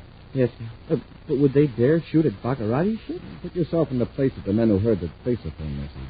Here was Prince Baccarati ordering more than 1,000 slaves released and returned to their homes. That would sound odd coming from Baccarati. You bet. They know something's up, but they don't know what. Still, his regular gang probably will carry out his orders without question. Mm-hmm. But suppose one of those ships is piloted by someone who wants to escape from Planet X. A captive pilot. Would do anything to get rid of Baccarati. Oh, he'd blast us out of the sky before we could warn him. Exactly. I'm going back aft and get Baccarati. It might be handy to have him near the spacer-phone when his men show up. And don't blast off till I get back. They're coming, Mango. Get ready to rush them when I release the gas. Yes, Your Highness. All right, Baccarati. Come on up front. We're blasting off. Of course, Commander. Just as you say. Get his gun, Melengro. No, you don't. I can't get the gun. Come on, we'll get out of the ship. Hurry, while Corey can't see through the airlock. Happy, stop them. Happy, stop right where you are, Baccarati. Try and stop me, cadet. Hurry, Melengro. They're both blinded. But, Your Highness, we can't go outside. Will you come on?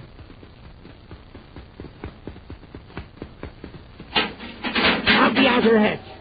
Goodbye, Corey.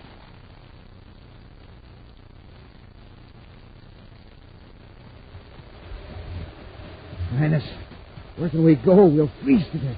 Into the first mine shaft. It will be warmer there. They'll track us down and we're unarmed. There's a spaceship hidden in a cave.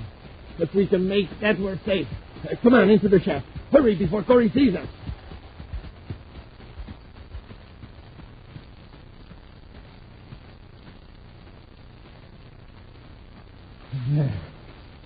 Wood out of the wind. Anyway, it's still cold. Your Highness, look. A man, a monster. Back in the shaft. It's one big paw. He's coming toward us. Use the gas on him. I can't. I got the cylinder jumping out of the ship.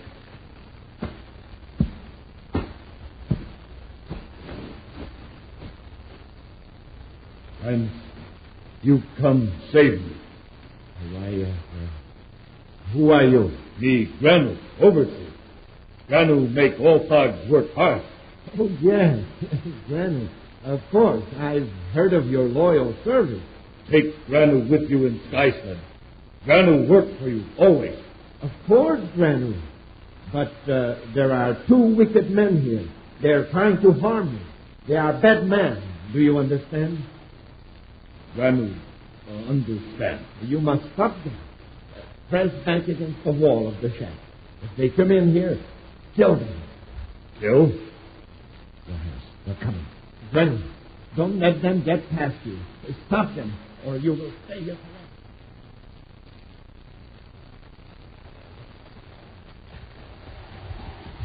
Must have gone into this shaft, Happy. Yes, sir. You're right about the gas wearing off, sir. My eye's still smart, though. They're running through the shaft and might be able to hear them stopping them.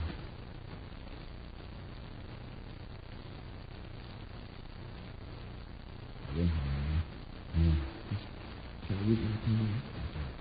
Move as badly as we can.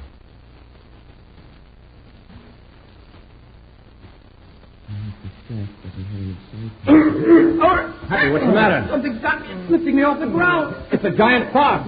Where's my chest? I'll give him a blast with my rake. Why, you big fuzzy gorilla.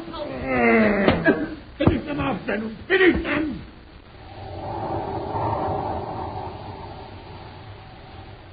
We'll return to Space Patrol in just a moment.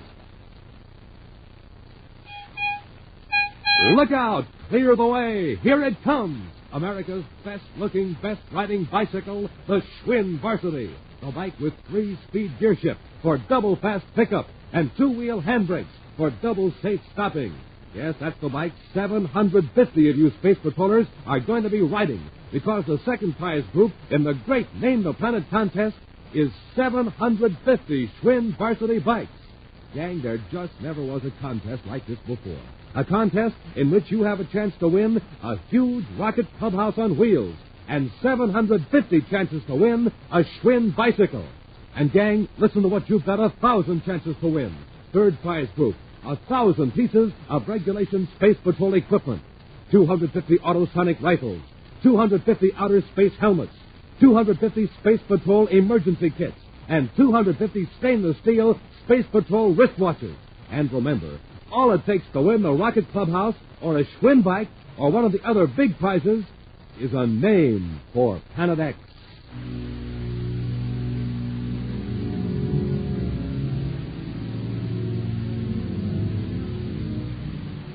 You just name that tremendous new world, 5,000 times bigger than Earth. Planet X, land of man-eating plants, enormous monsters, kingdom of the arch-enemy of the Space Patrol. And, gang, this is the easiest contest you've ever heard of. The contest in which everyone, yes, everyone, can get a free prize. So be on the lookout, because in just a little while, I'm going to tell you how you can enter the exciting Name the Planet contest and get your free prize.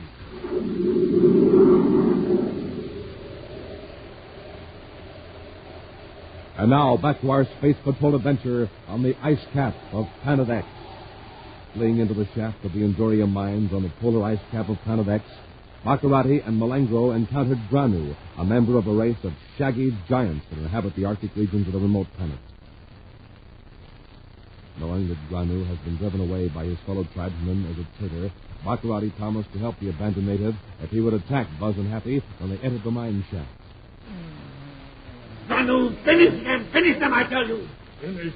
Yes, kill them. Don't you understand? You? No. Dogs not kill.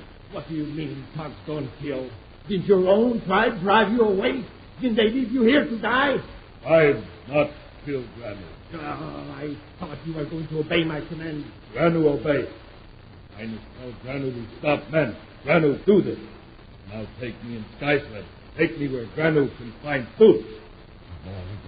Fucking savages, Your Highness. Let's get to that ship before we freeze to death. We might as well go in our own ship now. But first, I'll just release Corey and the cadet of their message. Granu, come with you. Granu worked hard for Highness. Granu make other men work too. Your usefulness is always there. Ever see a ray gun work? Ray gun? Yes. It works like this. Granu like that. Let Granu play with ray gun. It didn't phase you. Shoot again. Granu wants to play. It works all right. Just took a little longer to numb their primitive nervous system. What a monster. Well, maybe he did finish for you, Cadet. But just to make sure, what are you doing, Your Highness? I'm turning the heat control on the thermo suit to 0. Lying here in the sub-freezing temperature, they won't last 20 minutes. How about the sun? You reviving him on. Oh, what do I care what happens to this woolly barbarian? Whether he lives or not, he can't harm us. Can he? I suppose not, Your Highness. Then let's get going. I have some new orders.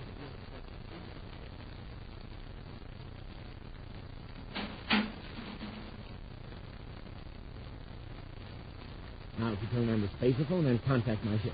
Your Highness. Something's wrong, huh? Look, The spacephone panel is smashed. Smashed? What? It is smashed. How did that happen? During my scuffle with the cadet, I must have pushed him into it after I shoved the gas in his face. All the miserable luck. We don't contact those ships. They'll carry out the rescue after all. Perhaps we can intercept them. I got it. We'll let them pick up those slaves. They'll head for my castle and spacephone other instructions. Those slaves will be sorry they didn't stay here in the Endurium mine. Let's blast off.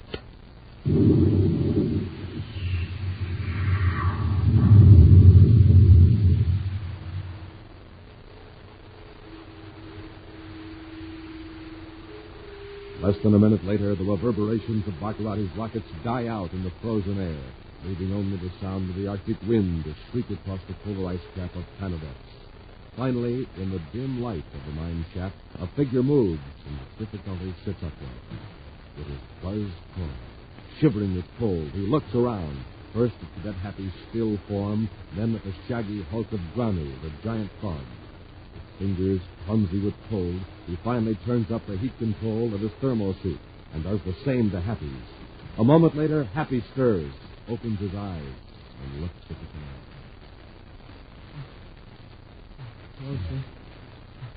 Hey, you're still alive. For the time being, somebody turned our heat controls to zero. I see. The mine's warming up now. Hey, where's that thing that grabbed me and slammed me against the side of the shaft? Uh-oh. He's harmless now. A ray gun put him to sleep. Oh, then you got him after all. I didn't get him. Well, then who did? Baccarati. Oh, wait a minute. Baccarati wasn't iron. He is now. Our guns are gone. Now, let's take a look outside. The ship? Yeah. Although I've got a pretty good idea what to see. Or rather, won't see.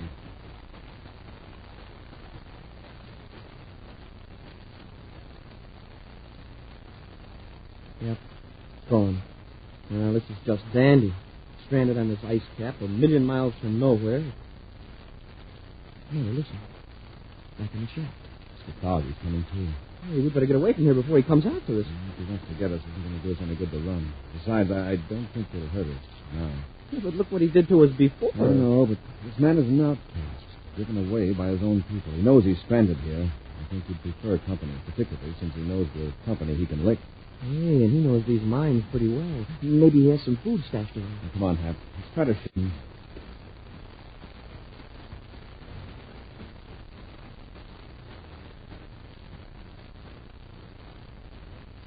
You're Granu, aren't you? We're your friends, Granu. You not have ray gun? No, we have nothing that could hurt you. We don't want to hurt you. Granu can hurt you. We know that. We proved it. But you're not going to hurt us, Granu. You not afraid of Granu? You not hate Granu? No, we don't hate you. You take Granu in big sky sled? Take him find food? Sky sled? He means a spaceship. People probably use sleds, like the Eskimos on Earth used centuries ago. Sorry, Granu, but our space, the sky sled we came in is gone. Prince Baccarati took it. If Baccarati means anything to him. Highness, bad man. Highness lied to Granu. Granu not work for Highness. You take Granu in sky sled, Granu work for you. Well, you don't understand, Granu. There is no sky sled. Wait, Happy. When Baccarati saw he couldn't overpower us, he escaped from the ship. Would he have done that if he was sure to be stranded here? Oh, that's right. He could have surrendered, stayed in the ship, and waited for another chance. Granu, is there a sky sled somewhere near the mine? Yes. Come. Granu, take it. Let's go, Hap. And I hope he knows the difference between a spaceship and an excavating machine. Wow, look at the strides he takes. Hey, Granu,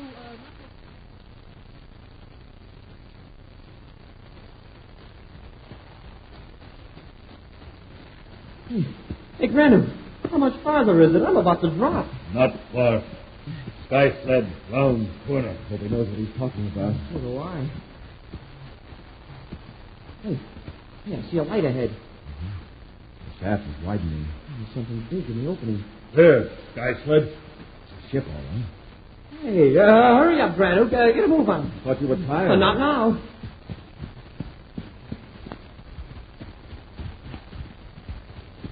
Up the ladder, Hap. It's only an atmosphere ship. A few moments ago, you would have settled for a 20th century bicycle. I know, but... Well, with a space job, we'd stand a chance of getting off this planet. You worry about that when you've got Baccarati. Watch your head, Granu. The top of that hatch is pretty low for a man your size. Secure the hatch, Happy. Oh, this isn't a bad little ship, sir. Stand by to blast off. Standing by, sir. Oh, where are we headed, sir? To find Baccarati. We've got to give him something to worry about before he has time to bring misery to those people waiting in the valley.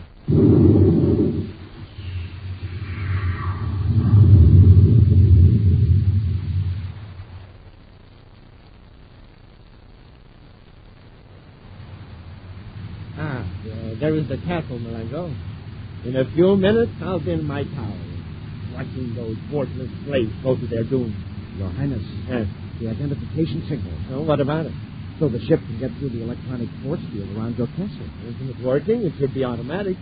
Must have been damaged when the space appointment left. We'll circle the castle until they recognize my ship and cut the fill. What was that? Ground emplacements around the castle. They're firing at us. The fools! Can they recognize my ship? The idiots! We're hit. They got us. We'll head back north for those hills. Losing altitude, Your Highness. If we can make it over the hills, we'll stay. Perhaps they've tried to contact you by space appointment. We can't reply. We can't even receive. And we sent out no identification signal. But don't they know my ship? And they did. Perhaps they figured some imposter was aboard. It's just the sort of trick Corey might try to gain entrance to the castle. But Corey's in the mine shaft, up on the polar ice cap. But your men don't know that. Your Highness, we're going to crash. Let go of me, you fool!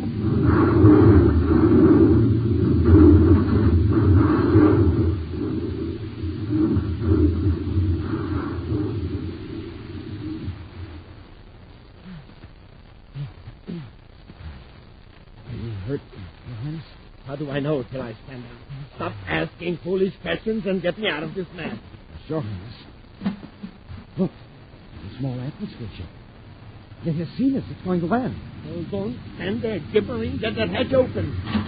Yes, illustrious one. In a few moments, you'll be back in your castle. Yes. Listen, come on. What are you waiting for?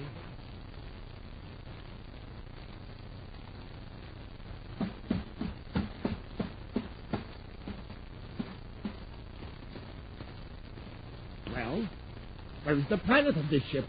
Is this any way to greet your ruler? Welcome aboard, Baccarati. Hurry! No, don't reach for that gun, Baccarati. I'll do it. Thank you. I'm glad to see you weren't hurt in the crash. It'll make it easier for us to get through the force field and into the castle. How did you find this ship? We had a guide. Oh, and you'll be happy to learn that your men carried out your orders perfectly. We just heard a space phone report that the natives have all been returned safely to their homes. And now we're going to have you arrange to let some space patrol ships in to pick up the technicians from the United States. I'm sure you'll cooperate, Baccarati, when you see your guard. He's crouching in the corridor waiting for him. It's Todd. Run! Close the hatch, Happy. Stand by to blast off. Standing by, sir. Standing by, sir. Hey, Mr. Granu.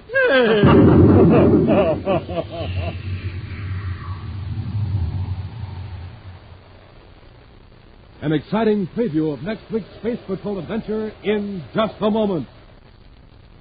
Easy as 1, 2, 3. Gang, that's how easy it is to enter the Name the Planet contest and get a free prize. 1. Go to your nearest Weatherbird shoe store. 2. The Weatherbird shoe man will give you your free prize, a swell-looking interplanetary coin album with 3 real space coins inside. Terrific coins, big as a $50, with designs of planets colored in starlight silver. So good-looking, you'll want to collect them and trade them with all your pals. And 3, right there in the coin album, you'll find your Name the Planet contest entry blank with easy directions for sending in your name for Planet X. Now, if there's no Weatherbird shoe dealer in your neighborhood, find where else to get your coin album and entry blank while looking on the back of a package of good hot Ralston, either instant or regular. But make sure it's a new package with a picture of Commander Corey or Cadet Happy on the front. So hurry, gang. Start now to win the Rocket Clubhouse or one of the 1,750 other big prizes. Get your free coin album and entry blank and enter the Space Patrol Name the Planet contest at your Weatherbird shoe dealers. And now, a preview of next week's exciting Space Patrol adventure. Buzz and Happy are in the control tower of Prince Baccarati's castle, ready to force the prince to permit a rescue squadron to reach Planet X. Suddenly, apparently from nowhere, Baccarati's assistant, Murdoch, produces a weapon. Commander, Murdoch's got a gun. Drop it, Murdoch. Murdoch, we've got blast cartridges in our hand. If you shoot us, we'll blow up the whole tower. Better hold it, Murdoch. Murdoch, have you lost your mind? One more step.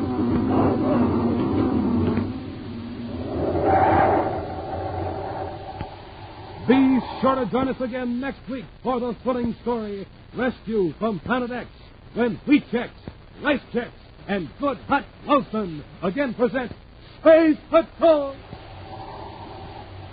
Space Patrol, created by Mike Moser, starring Ed Kemmer as Commander Corey and Len Osborne as Cadet Happy, was written by Lou Houston, produced and directed by Larry Robertson, executive producer Mike Devery. Other players were Bela Kobach, Norman Jolly, and Ken Mayer. Dick Tufeld speaking. Now, don't forget to tune in next Saturday and every Saturday when Wheat Checks, Rice Checks, and Good Hot Wilson again present Space Patrol!